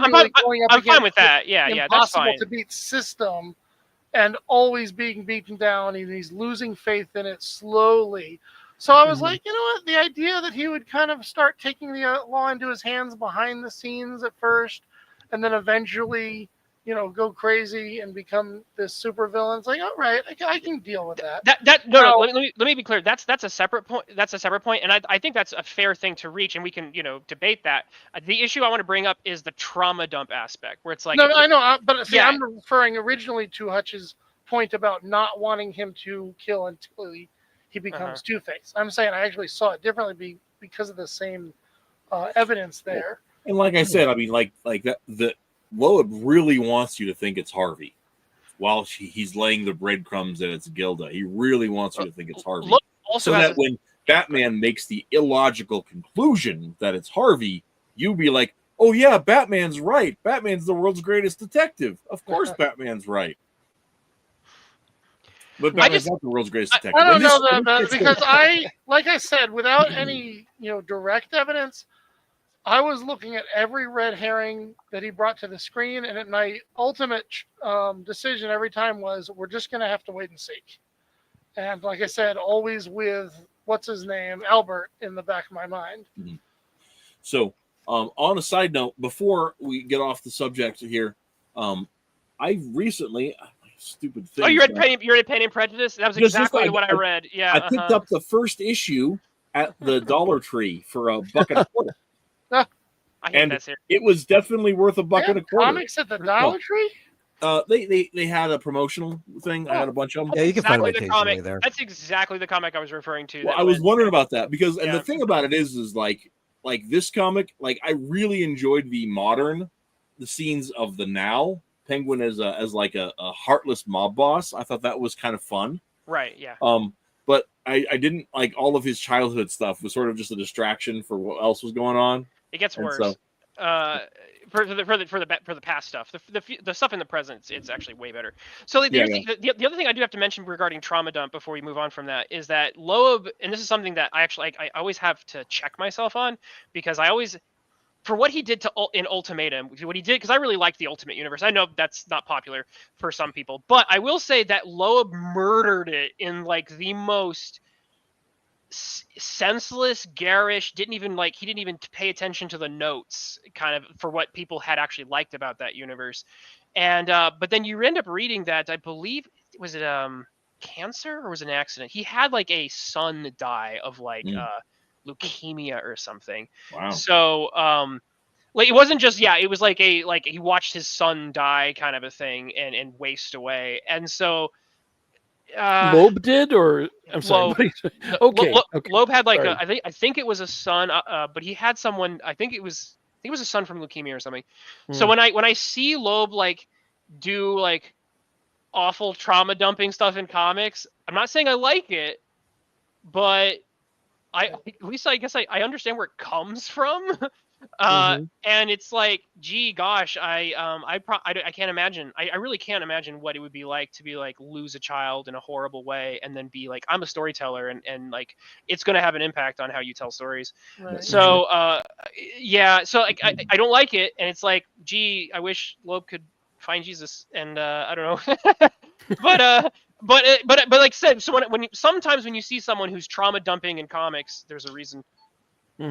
Well, before we move on again for the reels, Isaac asked, "Can you melt the gun on fire like that?" No, no, you cannot. You can mess them up so they don't have that much traceable evidence on them, but you can't melt them. They don't get that. Yeah, don't get that hot. But the other thing one of the things, I don't know what that means. What's that? What? Oh, there's a note in the chat. I don't know what it means. Yeah. No, you're gonna at least need some bellows if you want to get that flame even close to hot enough. Yeah, for sure. So anyway, enough about metallurgy. Oh, Nanji, I'm sorry.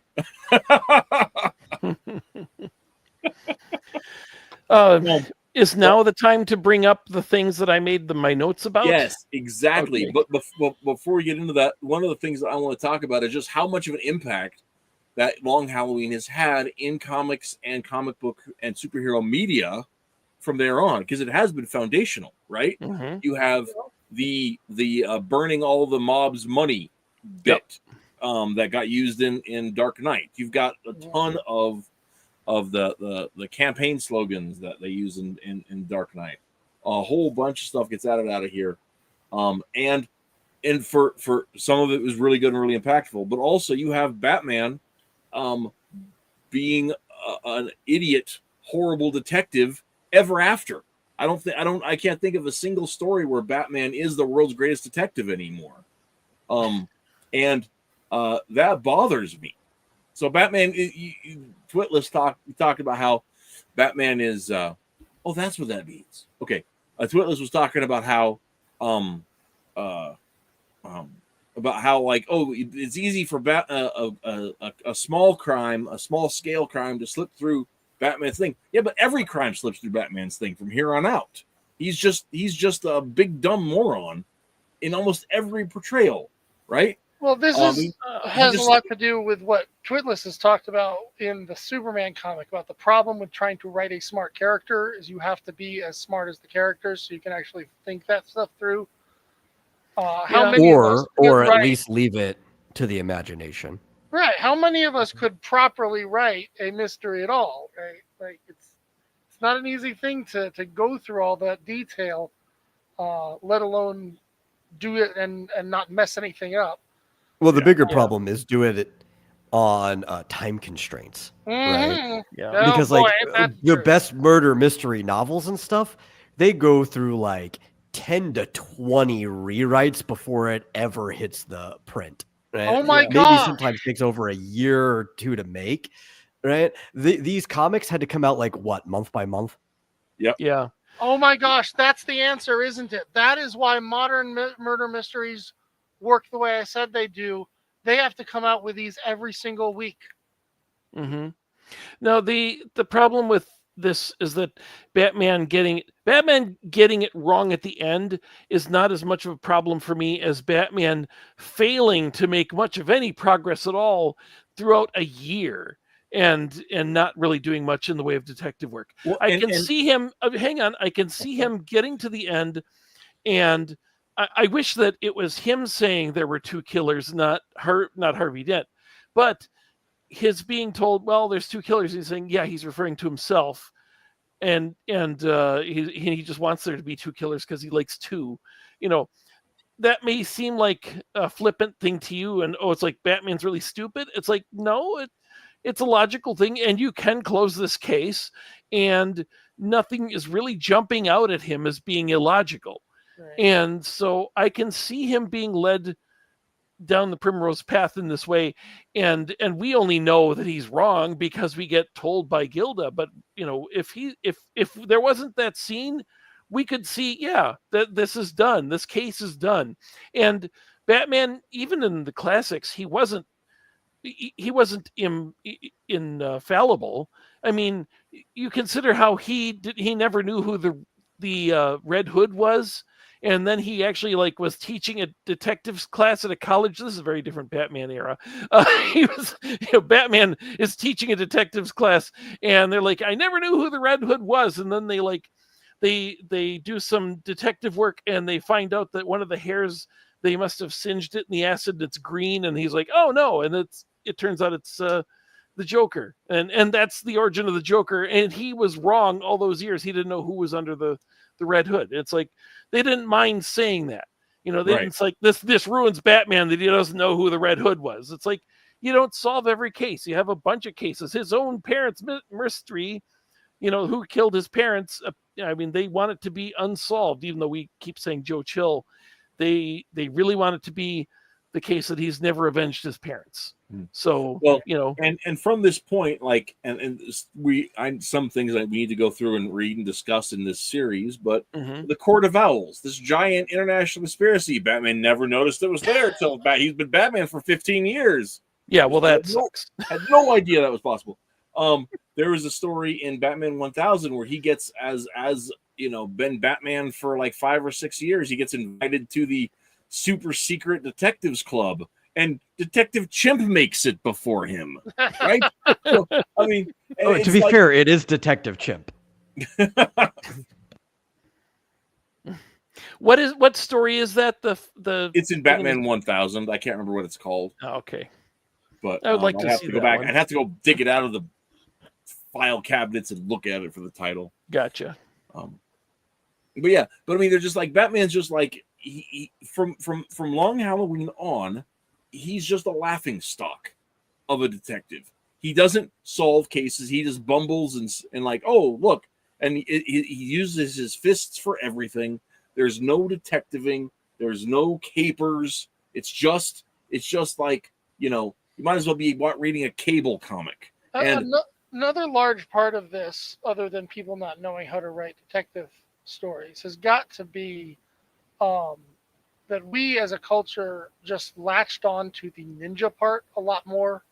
We find that to be the coolest part of him, and so we tend to focus on that. It's like, I always forget that he's supposed to be the world's greatest detective until it's brought up. I'm like, oh, that's right, he's a detective, isn't he? I'm always thinking about like the League of Assassins and stuff. Yeah. The first League of Assassins story, Denny O'Neil pointed out that he had Batman getting knocked out by a woman with some skis, that she just catches up behind him and whacks him on the head, knocks him unconscious. And he's like, I probably wouldn't write Batman getting hit that way today, getting knocked out. But that's, like I say, Batman is not infallible. And unfortunately, from the 90s onward, the late 90s, Grant Morrison introduced he's the most dangerous man in the world. I remember when Batman being in the Justice League it's like, Green Arrow's more useful than Batman. Why is Batman there? Unless he has unless he's buying his way in. Like, I just created a device which I can afford because I'm a millionaire. Well, that's part of the problem, though, right? Oh, I thought it was because he was friends with Superman. We all know how much of a Mary Sue he can be nowadays. The problem is, and I learned this actually watching the original Teen Titans cartoon show, is that it was the greatest thing in the world when we got to the end of season 1, watching Robin take on all the other 4 Titans at once and managing to outfight him purely with his skills, right? The problem with Batman being part of the Justice League is he doesn't fit in there unless you can make those skills so good that it matches up with all these other people with a bunch of really powerful powers. Yeah. So, to address the chat a little bit, Najee, thanks for coming. Yes, you talk about the art. The art's great. The art is great. I don't have any complaints about the comicking that goes on in this book. I think it's stellar. I do. I don't like how he draws Bruce Wayne. I'll His admit, face is I weird. always thought I was looking at another gangster every time I saw he Yeah. arrived on the scene. Thank Okay. you. I give that. The one thing that I thought was really crazy is about the art specifically. I think Loeb's like designs and shapes are really good, and you might have some specific issues with it. But the one thing I thought was really weird is how little variance in line weight, I should say, there was with it.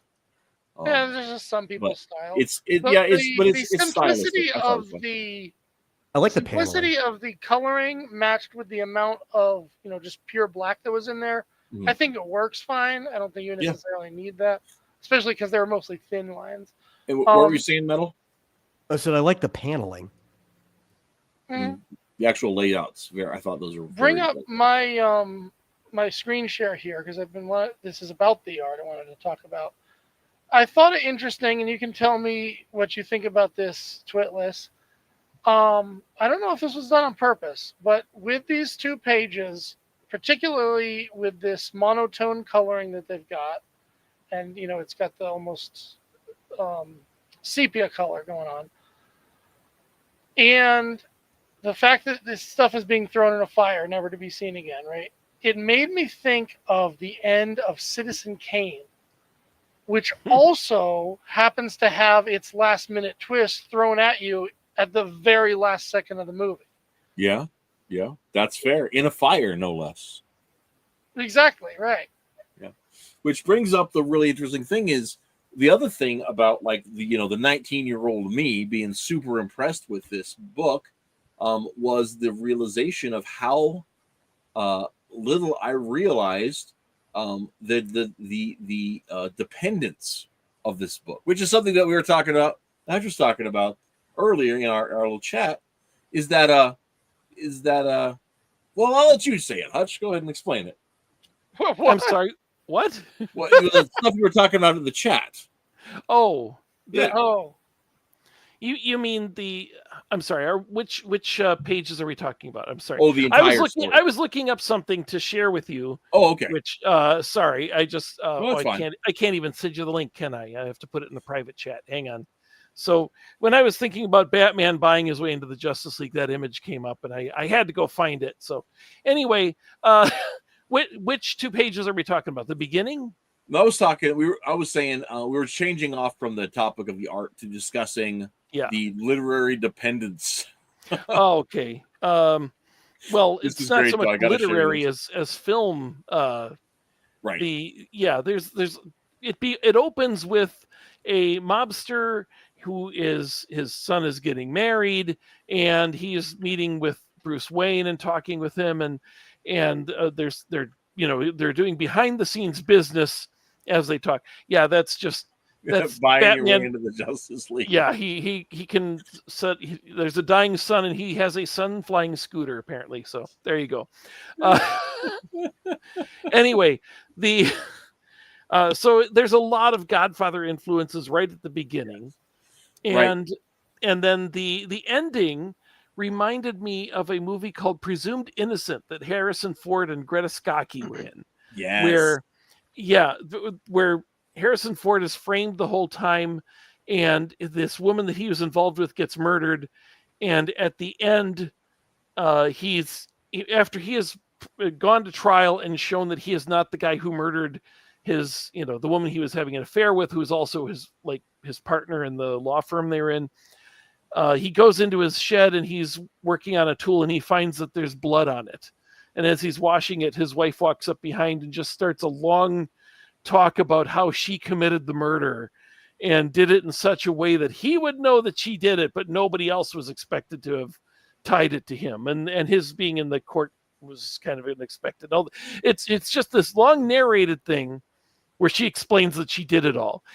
That's what it reminds me of as I'm watching the end or reading the end of The Long Halloween. And then you've got the scene with them at the gigantic pile of money, and Harvey is like, why don't we just take some of this money? Why are we going to burn it? Why don't we take it? It's, we could use it. That's billions for the city.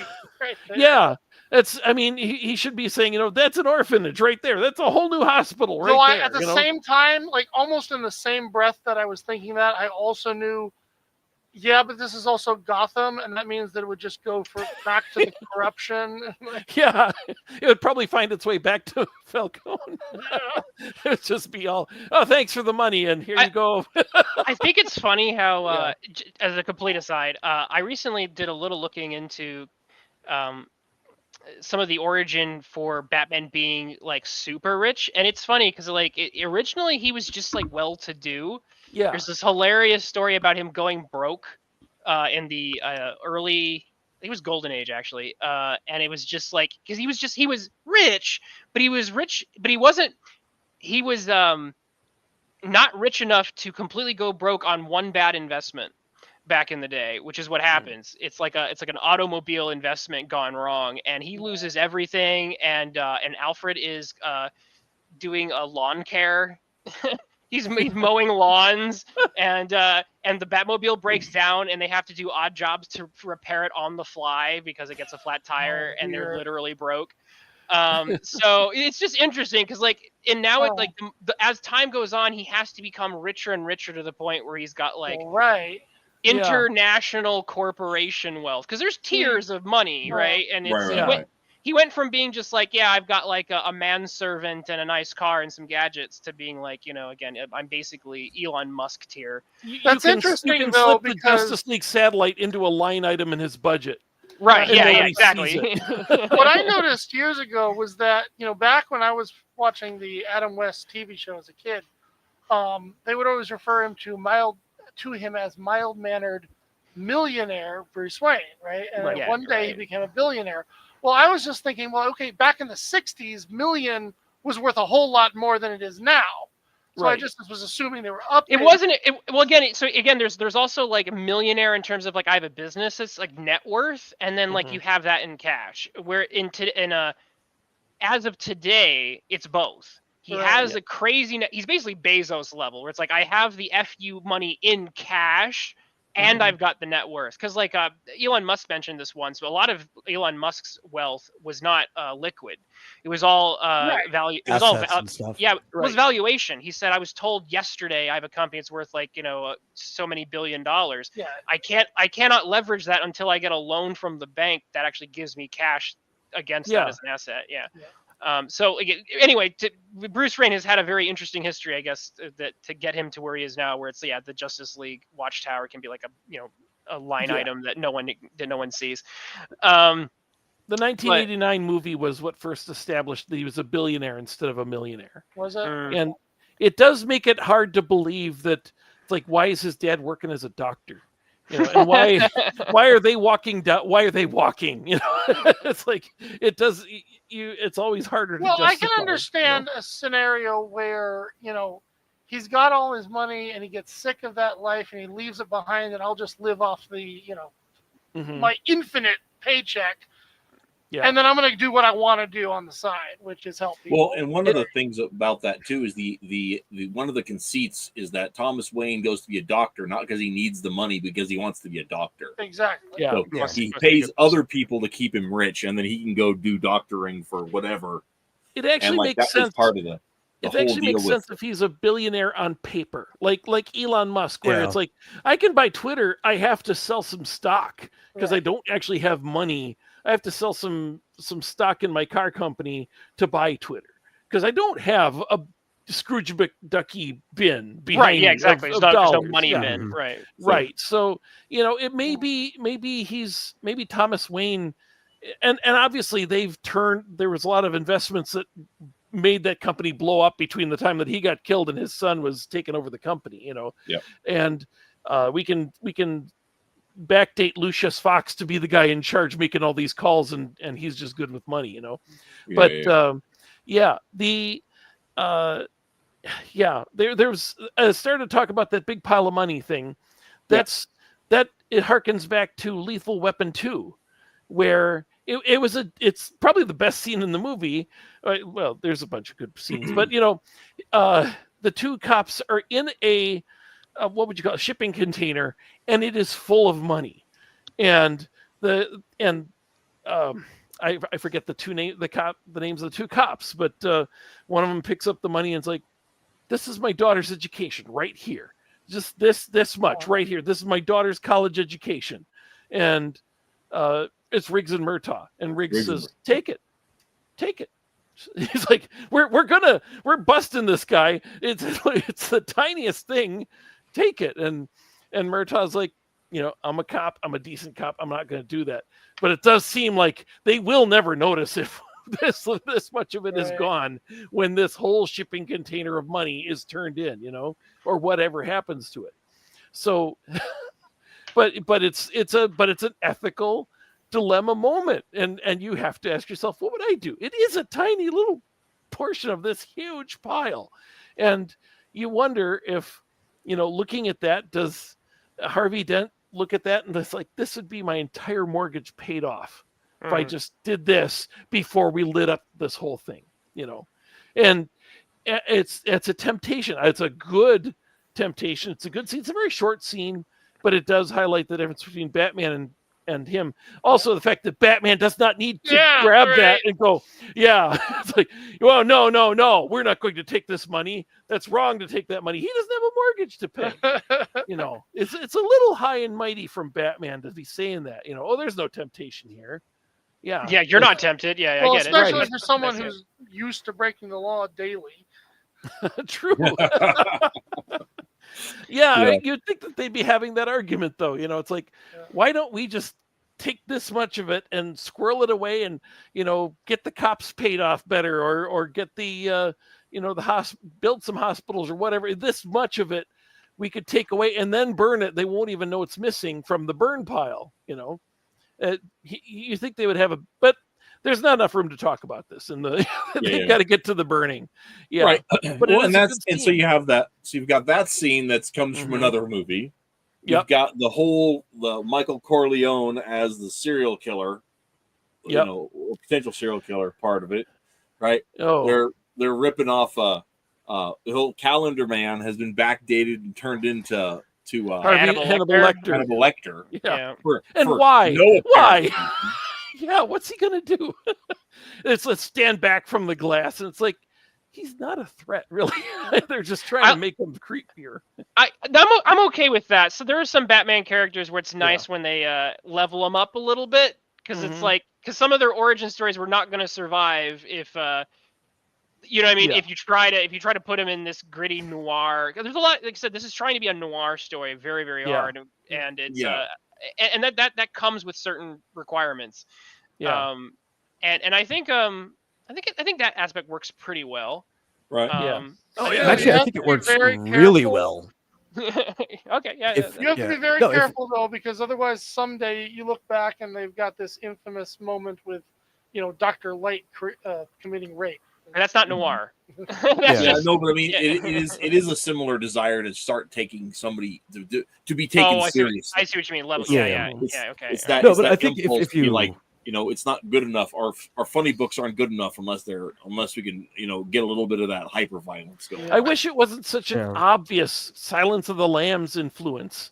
Right to the way that it's designed and everything, and the way he's just standing there. It's like, I wish they would not steal so obviously, and make him his own thing instead of copy of Hannibal Lecter. I'll admit, I never thought about that. I've steal seen more a million subtly. times the scene where somebody goes to the criminal in jail for information, and the criminal taunts them from behind the bars. That is no. But it's fine. It's literally down. Yeah.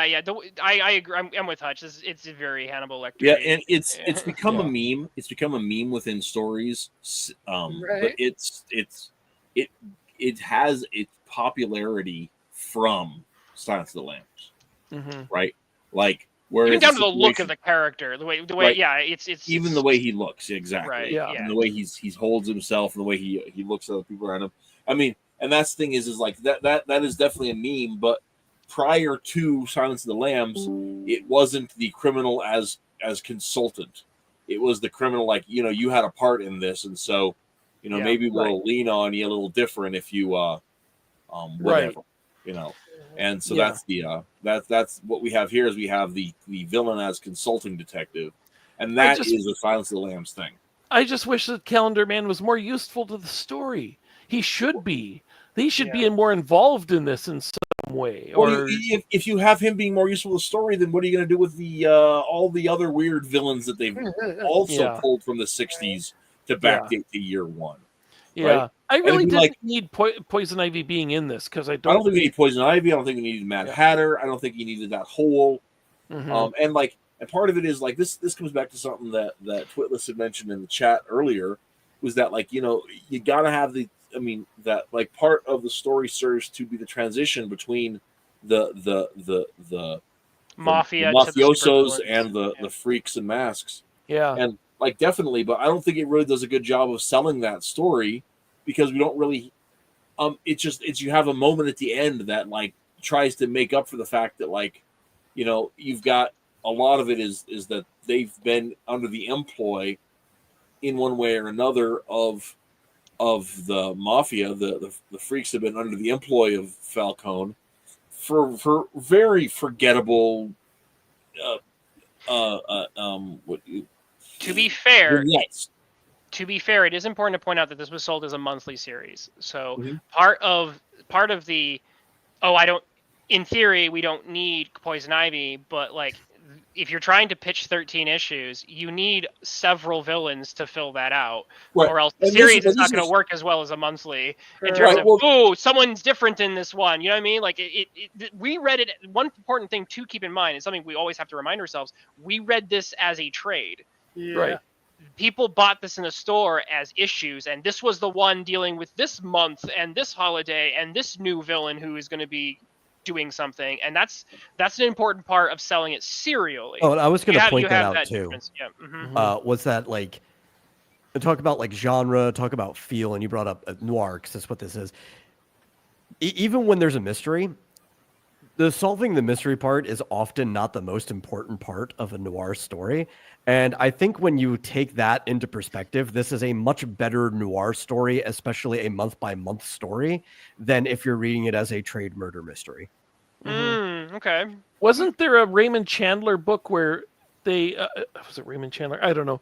It's it's like a famous mystery that it might even be the what is it, the Falcon, Maltese Falcon. Maltese Falcon. There's one of them that like there's a butler who dies and they never figure out who killed him.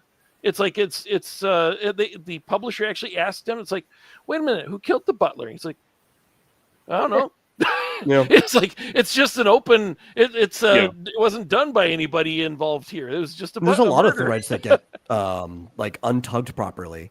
If you're looking at it from that perspective in noir, because the real important part of noir is kind of like the atmosphere and like sitting in like the grittier, and the moral and some of the philosophical stuff. Yeah. Well, but that's part of my thing is like I don't really think this thing even sells the moral quagmire. That's part of my frustration with it, even with that, because it's just like I don't know. It's just so. We were just talking about Dent's whole moral thing. Like I feel like it does that one pretty well. It does Dent's thing. Yeah. It does Dent's thing really well. Yeah, that's true.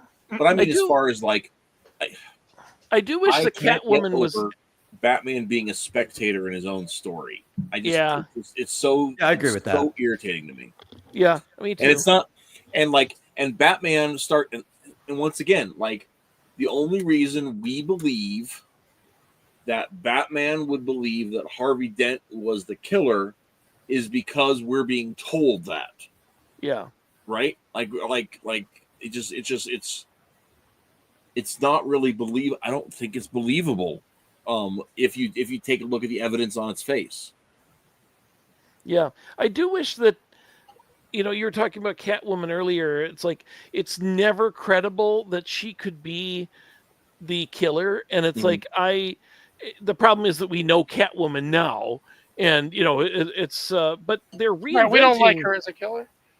Yeah, I know, but Batman doesn't know her. See, this is like brand new. He doesn't know who she is.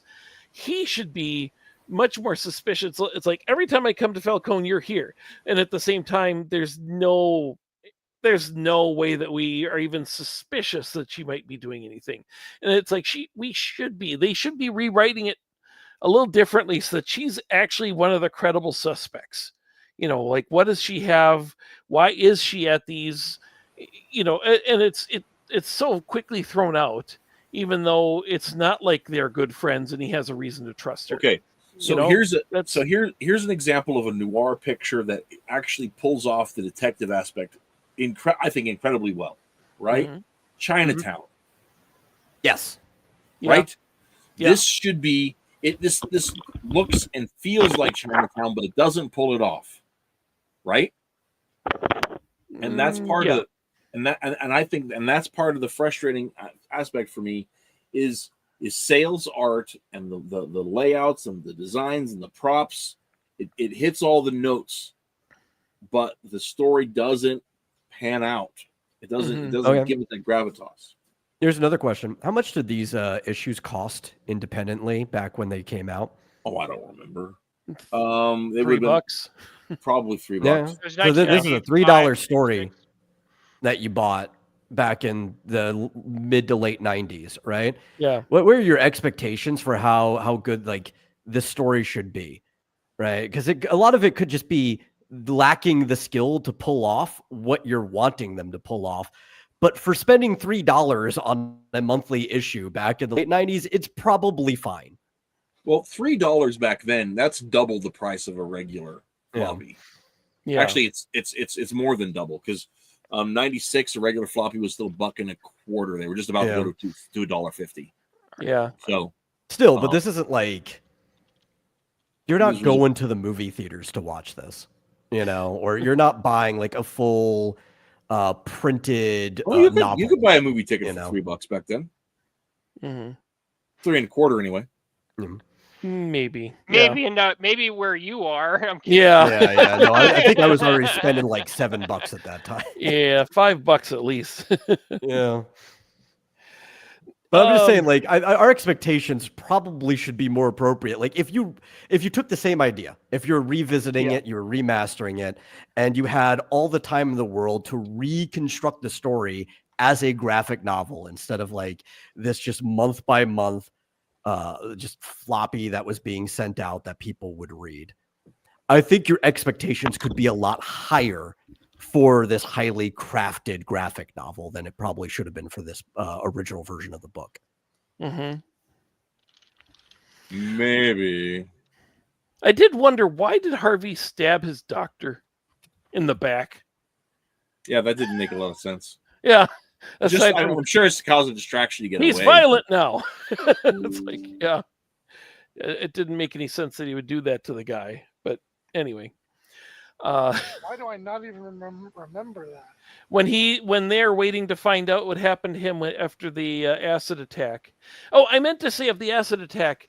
You remember in the old days, they had like he's holding up a file in front of his face, and that's why he only gets the acid on one side. I like that he defensively turns away, and it hits him on this one side of his head. That makes a little more sense, than okay. So here's I'm going to settle it. I looked it up. Average movie price in 1996 was $4.35. Okay. Now, if you were in a large market like New York City, you're looking to pay $8.50. Yeah, that makes more sense. Yeah. Yeah, that was mostly watching in Dallas, which would have been a slightly larger market. Yeah, if you were going to if you ordered over Movie Phone, you could spend an extra 50 cents, $9 a ticket. Yeah. Is that average though with the second run theaters where it was $1? I'm sure it. I'm sure it. Yeah. I'm pretty sure then that the individual issues were going to be under that then because this was 96. Yeah. So, but basically you're spending $40 to read these 13 issues. It's not over time, considerable investment, right? You're not spending it all at once. It's not a single purchase, right? I'm just saying. Yeah. Well, these were prestige format though, so they were on nicer paper, on nicer. All right, it was. Maybe they should have been on worse paper. It was hold on. Issue number 13 was $4.95. Okay. Was it a bigger one? Okay. Was the 13th issue a bigger issue? The first one was. Oh, okay. Fine. Yeah, if it's that expensive, I will walk back some of the stuff I said because if you're spending that much, your expectations probably should be higher. Yeah. If it's longer, if it's a double issue, then that's you Yeah. know that's what I mean. But I do have an eBay shot that does have on the back. So But I think While like you're looking that up, why don't you put up my screen again? we're doing the real detective work here. yeah, We're yeah. finding how Well, much because things- I think our expectations need to be where they belong, and if they should be higher, then you can hold it to that standard. But we and- need to and part establish of- what the expectation should be. and part pretty of sure my that final perspective- issue is more than 24 pages. I'm pretty certain that final issue is longer. Part of my perspective on the whole deal is that like this was specifically intending to be this era defining thematic sequel to the one of the best Batman comics ever. I mean, this was a big press moment Yeah. for DC. And so even Loeb, and Loeb was getting a lot of, he'd done Superman for All Seasons by then. He'd done Daredevil Yellow. Superman for All Seasons came after this. Did it? Yeah, it was based on the success of this that he got the Batman for All I Seasons. thought it was the other way around. This is longer. This is longer than 2 issues, as far as I can tell. I just did a brief skim, but I think it's like 50 something pages. So yeah, it's a premium. Mhm. It's not a regular 24-page floppy. Yeah. Yeah, I am very sure that Superman for All Seasons was the follow-up to this. It says it was published in '98. So Yeah, yeah. And they had the same problem there. It's great artwork. Superman doesn't look like Superman. Batman doesn't look like Batman. Or Bruce Wayne, I should say. Clark Kent doesn't look like Clark Kent really, and Bruce Wayne in the face doesn't quite look like Bruce Wayne. But I'll anyway, admit, early on, there were several times when I kept asking myself, "Was this written by Frank Miller?" well, they were intentionally like playing in Frank Miller's sandbox. there's So, not enough prostitution for it to be Frank Miller. Remember what I was saying about me thinking it was saying it was written by Sleazeball? All right, we're not going to start that conversation because we don't have all night for me to explain why Frank Miller's good. Let's see. I'm Anyway, flipping through I here to put see if this there's image anything. up because, again, speaking of visual references, I'm sure we were all thinking of the same scene when we saw this image, right? Of the makes me think of Mask of the Phantasm. Yeah, Yeah. same. When he's like screaming, "Why can't I be happy?" Yeah. And Phantasm was out. That was out before this. Yeah, it was like what 93. Oh yeah. Yeah, I think 93, 94 maybe. Yeah. So Isaac says, "What is the audience for this written for?" Batman at the time was being written for late teens to 30. So I think you could. I think early to mid teens could still enjoy it. It yeah, wasn't- I think so. I just saying it just that, like, wasn't. Yeah. the violence hadn't gotten to R levels, but it was definitely PG-13 levels in your regular monthly books. Yeah. And so Whereas this by was- 2010, I would not even recommend giving a Batman comic to a kid. It's like, And no, so- you should not be reading this. And also Yeah. looking at the price point, because we're looking at these prestige format books, they were made for the more adult collectors market, people with jobs, not people asking their mom for money. So, Yeah. You're at Very least a true. bag boy. Yep. Well said. This is about as I'll be honest. I think this is about as. It's so funny because like how everything ends up being a sliding scale or continuum, because for the time this is like we're being edgy, we're going into more serious edgy territory with Batman, right? We're taking a page out of Watchmen here, and then it's obviously it's like, no, let's continue to see how much further and deeper we can get, and you end up with like Penguin, Pain and Prejudice. And it's just, what's interesting is that I think around here is about as far as I'm comfortable with taking Batman's world. Most of the time.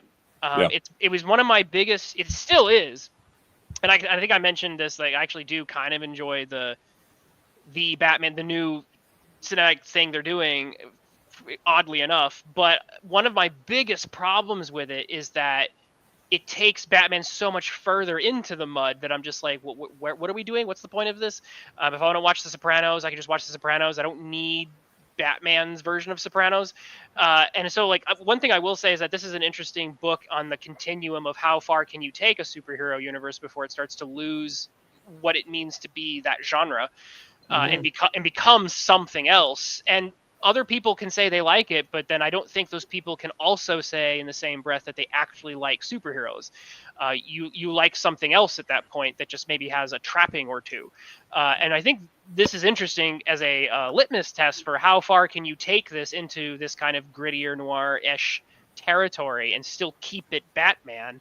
And I'm like, much further than this, and it's like you really lose me after you go further than this in terms of the tone and the content and what you're putting in it. Well, this was even pushing it for me. Yeah, that's what I'm saying. Like, I think in some ways it is. I'm just saying I don't know if you can go a whole lot further personally and really have me. I think back to a lot of the Golden Age Batman stories, and they had similar levels of stakes and grit.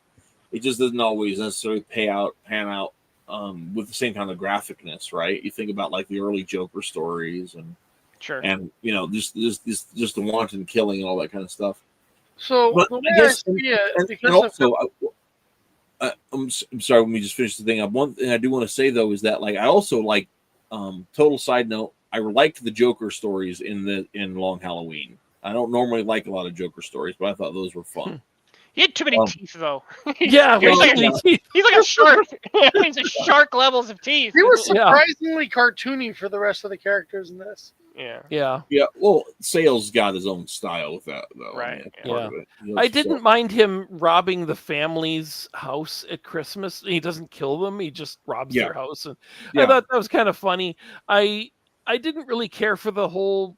I don't know the whole thing where he's got a plane, a crop duster full of, laughing gas, and he's going to go kill everybody, and Batman's trying to stop him, and it's like trying to tie him in that he wants to get rid of the holiday killer is just kind of, he needs a reason to tie in with this mystery. We just want to have Joker appear in one of these stories. If anything, it's more padding than anything else, but Batman needs to do something because you're right that this almost seems like it's not a Batman story. It's just a Gotham City story. Because Batman doesn't solve anything. He does a lot of incidental stuff that doesn't really affect the story. He's almost like Indiana Jones, in the Raiders of the Lost Ark, where whether he gets the Ark back or not doesn't really matter. He could do all or anything, and it wouldn't matter. Well, except that I argue with people. There's actually a very good reason for that in Indiana Jones. Mm-hmm. But I will admit there was a point about halfway through, I think, where I asked myself, have I actually seen Batman in costume yet? I was beginning to wonder if we would just go through a detective story that happened to have Bruce Wayne in it. I have a finale question. So as we look at wrapping this up, I want to ask, what carries this story more for you? A, B, for the general public more? Tim Sale or Jeff Loeb? So like I said, there's two layers to that. The first layer is like for you personally, which is who's doing the lion's share of the lifting here? Is it like Loeb's storytelling or is it Tim Sale's art? And then what do we think? Who's carrying it for the public consciousness? For pop culture. I'll go first. I'll say it's probably more Tim Sale. I think when people think of Halloween, they're thinking of Sale's art the most. But I would say that Loeb and the storytelling, regardless of whatever flaws he's got, the noir web that is woven here is actually got a lot of interesting pieces. And like I said, the fact that the mystery is not settled at the end, I think is a strength. And the fact that people still have something to talk about years and years later. So I think the lion's share is being lifted by Sale, but there's the fact that the story continues to be talked about the way it is, I think actually ends up being a bit of Loeb. So mostly Sale, Loeb actually up there. So that's my take. I do want to ask a question. How does Batman fit those ears under that helmet? I mean, he takes off the helmet and bam, he's got, 6-inch ears underneath. This was in the days before they were armor. They're floppy. They're telescopic. Oh my gosh. Pneumatic. They're air powered. So what do Yeah, the rest of you electric think? fabric. What do the rest of you think? Who's Oh, carrying Sail. this? For sure. Okay. Just Sail. Okay. Yeah. Okay. Yeah, I would say I think there's a third option. I Batman's think that, name? What? Is the third option Batman's name? No, it's not. It's the meme, right? So I think not for me. I think most people, I'm not sure. I should say I think I am not sure that people are actually uh like I think they're looking at the composite of what it's selling, right? And I think that people like it because of what it's supposed to be, right?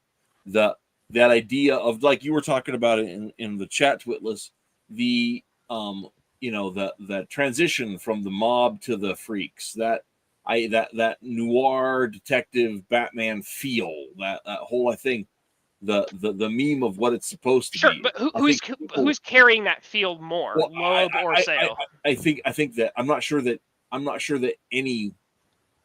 In your opinion, though, just out of curiosity, if you had to say which one, that's gonna say it's just interesting. See, I guess for me, I think Sale's probably doing the lion's share of the work.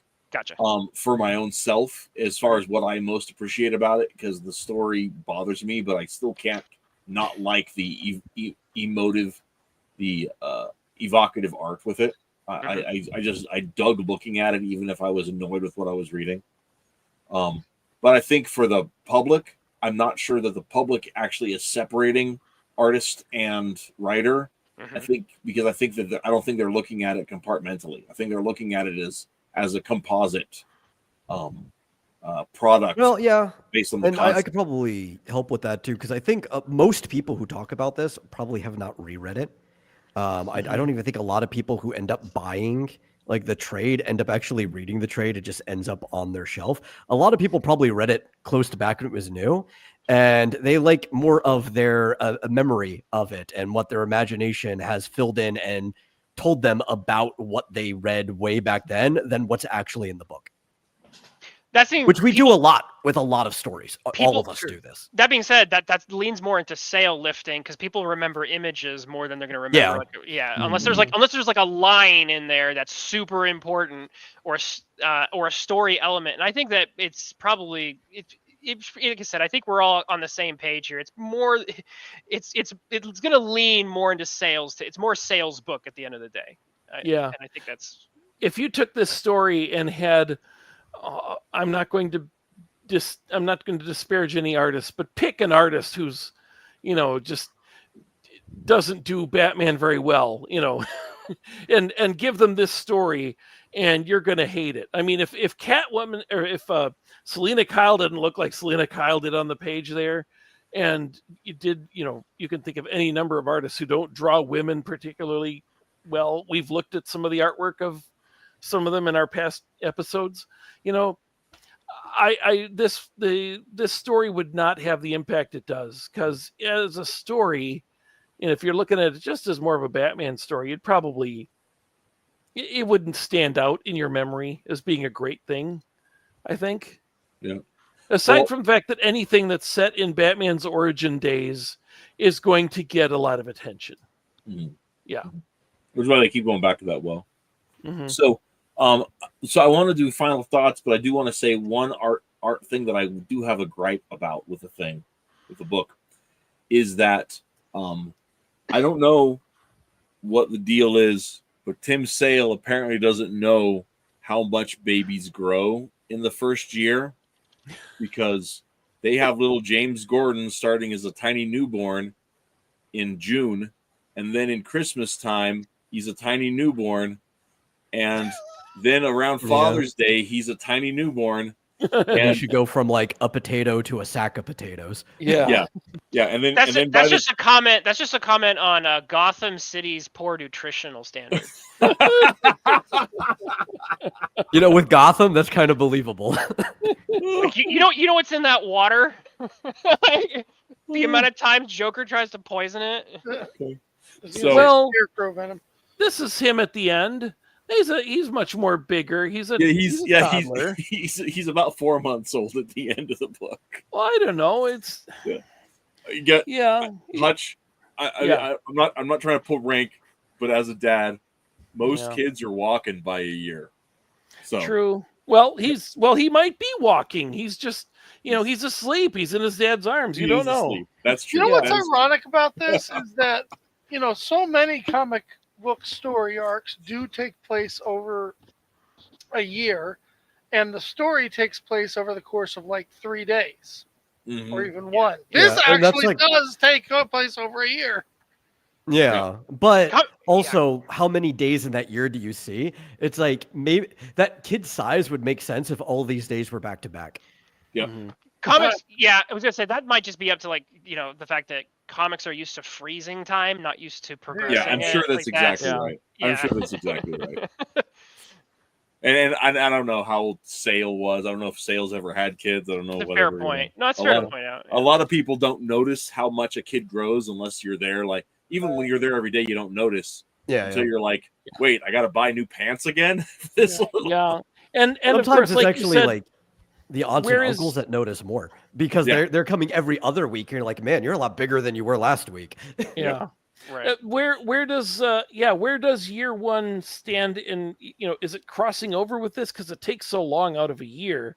I think you said that like it kind of overlaps a little bit. Yeah, there's definitely some overlapping. I don't know exactly where it is, but it's hard to say. But yeah, he was born at the end of year one, and so he is already not a newborn, and he should be a 1-year-old at the end. But yeah, at the same time, I'm just glad they didn't actually show Barbara, the Barbara Gordon Batgirl Barbara, who's I'm sorry, that's the worst part about Batman Year One is this whole backdating of, well, since Gordon is kind of younger, he can't have a daughter.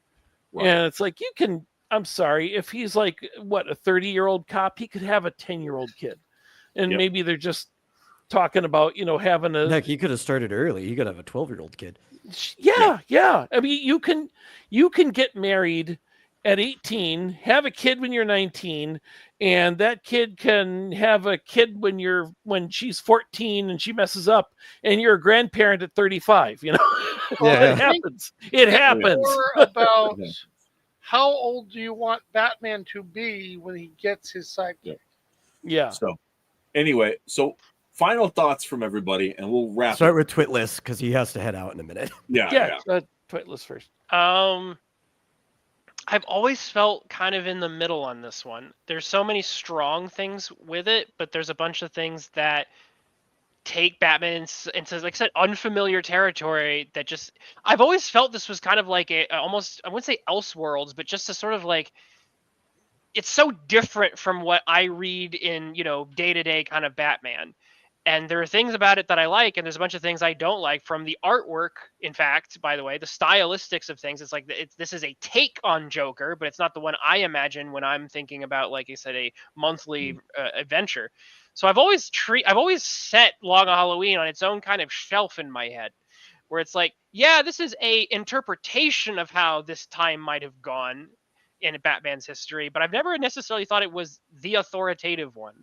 Necessarily, or had to be the authoritative one or anything. I don't even think the story tries to sell itself any differently. I feel like it tries to sell itself as this is the noir take on it. That's mostly what I got out of it. Yeah. And so I'm like, as a noir take on Batman, I'm like, cool. As long as this doesn't have to be the canon take of that it has to like come into like my mainstream appreciation, and I'm okay with people doing stuff like this, and I'm glad it exists, but I'm glad I can put it on a shelf and be like, that's a take on Batman. It's not necessarily what I think of when I'm thinking about him in a like I said, a day-to-day monthly reading capacity. So definitely good, but I need to be able to separate it in my head. How about you, Cartoonicus? What are your final thoughts? Okay. Excuse me. Sorry. Good summation. I went into this. I concur. I went into this not having an idea what it was going to be about. And so normally I would not be seeking out a murder mystery. Like I said, it's just not my cup of tea normally. Certainly one like this that has just endless victim after victim after victim after victim would be annoying the crap out of me. Except all the victims are gangsters. They're all dirtbags. So I'm like, right. Not true. Like, all right, man. You know, Most of Most them. of them. Right. Most What? Tell me. Most of them. The coroner is a good guy. Coroner? Except he could be bribed. He was bribed, but he No, was no, with the bribed. guy but with he the was not- glasses? No, the coroner who said that, you know, this is your kid washed up on shore.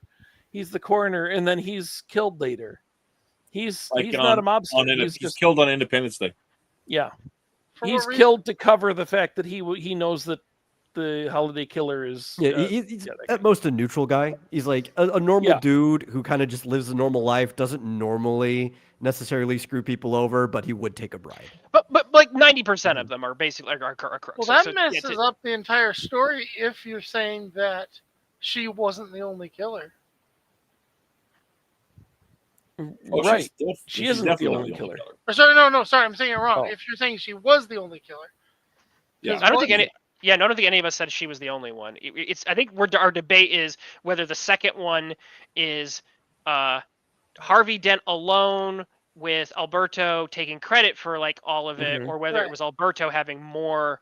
You know, like maybe 50-50. What I'm or saying is, if however it's splitting either it. of the Dents, they're only going after the scum who they can't take down any other way. It would make sense Right. if they were killing someone to cover up their tracks.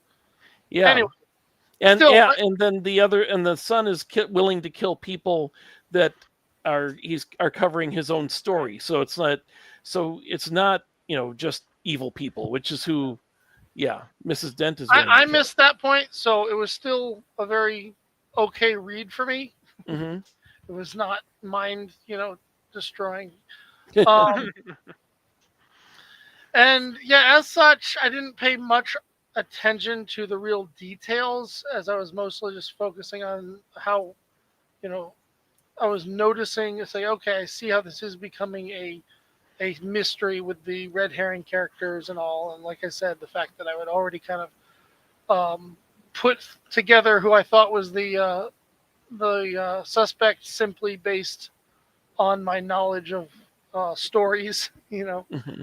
and how stories go and all. Overall, I came off it thinking it was really just fine. Again, my biggest pet peeve is trying to figure out whether or not I like that ending, because it does seem so tacked on and like it comes out of nowhere. And up till that moment, I appreciated it being Albert, because again, that made sense as far as everything I'd been putting together. Mm. So it does bring that part of the story down for me, I think. Like I said, I could actually think of what I think would be an even better ending was if you really were able to meticulously put together how all these different characters played a part in it. Hmm. So, wait, Hutch, did you go yet? No, I didn't. And one other influence I thought of is that, the guy killed in the bathtub reminds me of the famous painting of Marat killed in his bathtub. Oh yeah. Yeah. The I have to say, at the time, I thought that it was overhyped, much like Hush. In fact, much more like Hush, because while I really respect Tim Sale, I just think Lee is way overhyped. He's a great artist, but oh my goodness, they make way too much of a fuss about him, and it's just the way I've always felt about him. Sorry. I like this series, but I don't love it. And I actually liked Dark Victory more because it brought in Robin and had more of a cohesive story. I didn't think that this was a great story in and of itself. Like you say, it wanders a lot and it's padded to be 13 issues long. It might have made a much better, smaller story, tighter, because it is padded here and there. And he, despite the fact that it's padded, it doesn't seem to spend time with Batman doing the mystery. And there should be, like, when when it suddenly changes from this set of victims to suddenly the holiday killer is killing these victims, and these guys are even innocents, at least in terms of they aren't part of the crime family, Batman should be saying this is a copycat, or maybe, or the killer has completely shifted in who he's targeting. That would be more to your what you're looking for, that he's using his brain figuring out what's going on here, especially given all the time he has to work on this case. It takes a year. So I think I appreciated it more this time reading it, because I was looking at it the first time I'm reading it, I'm rushing through to get the story. And this time I'm looking at it, I'm analyzing things here and there. I'm looking at it from the I have to disagree that just because people were talking about it now, it shouldn't have a resolution that says this is the murderer. I believe it is. I believe when Gilda is doing this, it's saying she did this. And the fact that we can't have our flashbacks showing it, because that would cement the fact that she's not lying. I don't think she is lying. I don't think she's insane. I don't think she's crazy in any way. I think she is just willing to kill to help her husband along, and I would like to see that happen. I would like to see this more worked out as to how the heck she gets away from stuff. It's just, it doesn't, in such a way, it just doesn't work for me. I also think the storytelling could be better. Like I say, at that ending, I would like to see it instead of being told it. It is a spooky way of just doing the whole thing from inside a fire for 2 pages or with narration. But, this is comic books. We should have visuals. You should tell this, like I say, over 6 pages after Batman says, okay, case closed. These are the 2 killers. And then you go to her revealing all this in flashbacks, showing us how she did this and got away here and did that, instead of telling us. And especially when she's saying it to nobody, to her husband who isn't there, that's kind of weird. Show don't tell. I would like, yes, show don't tell. Way too many people who come from a screenwriter or a novelist background, they don't have that comic language. It's not the default way that they write. And I sometimes think Jeff Webb is not a bad writer, in my opinion. I like some stuff he's done. I like this. I like a lot of this. I'm not poo-pooing him as a writer. I think he's way better than some.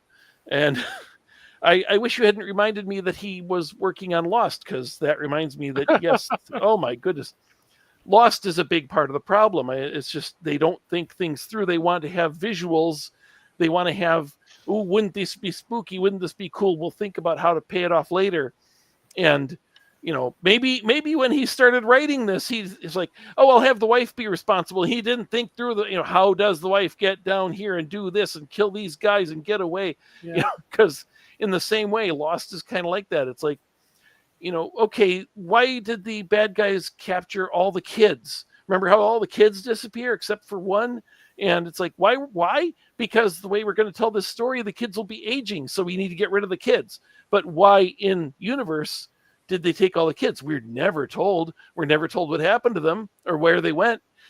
It's just, and you're watching this whole thing, and then they're like, oh, by the way, it's purgatory. It's like, I was waiting for this to go somewhere. You didn't answer half the stuff. It's the same thing here. It's like, it's kind of a tease, but it doesn't work when you analyze it. So this is still going. Yes, we're done. We're done. What happened to the mic there? Did my mic disappear? Sorry. No. Cartoonicus's mic caught his breath really bad. Oh, okay. Well, anyway, that's that. Yeah, I like the other one better, and I don't disparage any of these people as creators, because I think it is a good work. I don't think it's a great work. I like other stuff more. There you go. So, for my final thoughts, I really, really, really like what the Long Halloween is supposed to be. Right? I think Batman works very well in a noir tinged serious crime story world, and I wish I could take this as seriously as I want to, but it leaves a lot to be desired. But at the same time, I really like what it's supposed to be. So I want to read much more of that Batman that it's supposed to be. So that's the that's my take on it. Yeah. I still and the overall events within the story, its place, with how that would set up the world of Batman, in terms of the interplay between the supervillains and the mob and Batman himself. I like the general narrative construct of it. I just don't necessarily dig the exact mechanics of how it shook out, but especially because I want more detectiving in my detective stories. I want Batman Chinatown. Well, I'm curious then. What if I had been right, and this did end up being entirely a detective story, and that Bruce was just Bruce the entire time? Would you have liked that? No. Okay. Unless Bruce was actually doing the detective work. Like if he was not in costume and is still, doing the thing, that'd have been something. So anyhow, that's it. That's the show. Next week, Hutch and I were talking about something. I do not remember. Renaming your show. Oh yeah, there was another thing we were talking about too. I can't remember what it was. Oh, come on.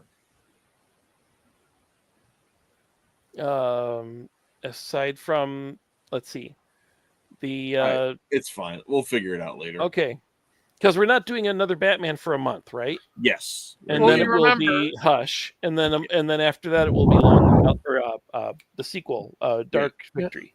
Remember that it's next week that both I and Twitless will be unavailable. Yes. Okay. That's why we're coming up with a backup plan. Okay. Metal Men. That's right.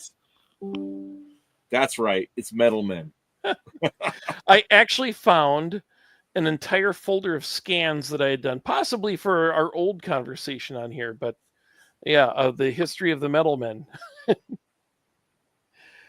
Because I want to talk about how they keep redoing it and what I wanted to do with it, and if they're not going to be here, more time for me to talk. So yeah, I could even talk about the pitch that I was taking to DC with the Metal Men. So, because had I known that Dan DiDio, that's his favorite group, that's what I would have been pushing instead of the other stuff I was pitching. It was like, I was thinking, oh, nobody's going to want to do Metal Men. That's what I should have taken. I probably could have gotten an audience with him if I'd known that he likes that. You learn too late. Yeah. Why are you doing this to me? I don't want to miss a Metal Man conversation. I'm not super familiar. These are recorded. These are every recorded. time. No, I want to read it and talk about it too. Like okay. I think those characters are cool, and I always love fleshing out DC. So here's lesser knowns. So here's a plan. Here's what we'll do. Hutch and I are going to talk about it since we both have some experience at it. We'll just have a general conversation about the Metal Men, and then we'll go ahead and pick something to read, and that'll go into the rotation for one of our other discussions. I like that. Okay, cool. Okay. So that way we can all have a common ground to go ahead and discuss a particular story. You're so different, and I love that. Again, you can do. Because they're different, you can do different things with them as opposed to other characters who just have certain expectations. So some of the things I've seen, it's like, oh, hey, we can do different things with these guys. Like Hoodie, like I said, like I know you guys will talk about this later, but I love that you can kind of kill them off, or you know what I mean, like because you can repair them, you can fix them, you can't, there's things you can do with them that you can't do, so you can still have stakes. Like it still sucks when they get like destroyed, but it's not like it's not like killing Batman in the same vein. Would Wonder Woman by Tom King. On my favorite night. Wonder Woman. We were going to talk about We Wonder are gonna Woman's talk about- failure. That yeah. was. Do you Yeah, want to talk that's on about the that, list, too. or do I you was want like- that I for thought these guys? We're gonna. You want to talk Tom King's Wonder Woman again? No, not no. Tom King, but Not Tom like King's Wonder Wonder Just Woman in general. Oh, why Basically, she never seems to work. why she never seems to work, right? Yeah. So that one we'll do. I think the week after next. So I really want to do Metal Man next week. Okay. Now that I reminded myself, that's definitely what I want to do. Okay. So, Ethereal says you're not going to be here next week. What if I want to draft you for Marvel Superheroes tabletop role playing game? That sounds awesome, but no, I am going to be here next week. So, hit me up on socials about that. Maybe we'll figure something else out, though. That sounds like a lot of fun. But so And that's I it. don't- That's the show. Next week, Hutch and I are talking about the Metal Men, and then the week after, I think we're talking about what goes wrong with Wonder Woman every single time. We have to go back to that. Except Yes. no, because oh wait, no, that's not the week I won't be here. Okay, that's the show, guys. Till next time, get out there and read some comics, and we'll see you all next time around. Bye.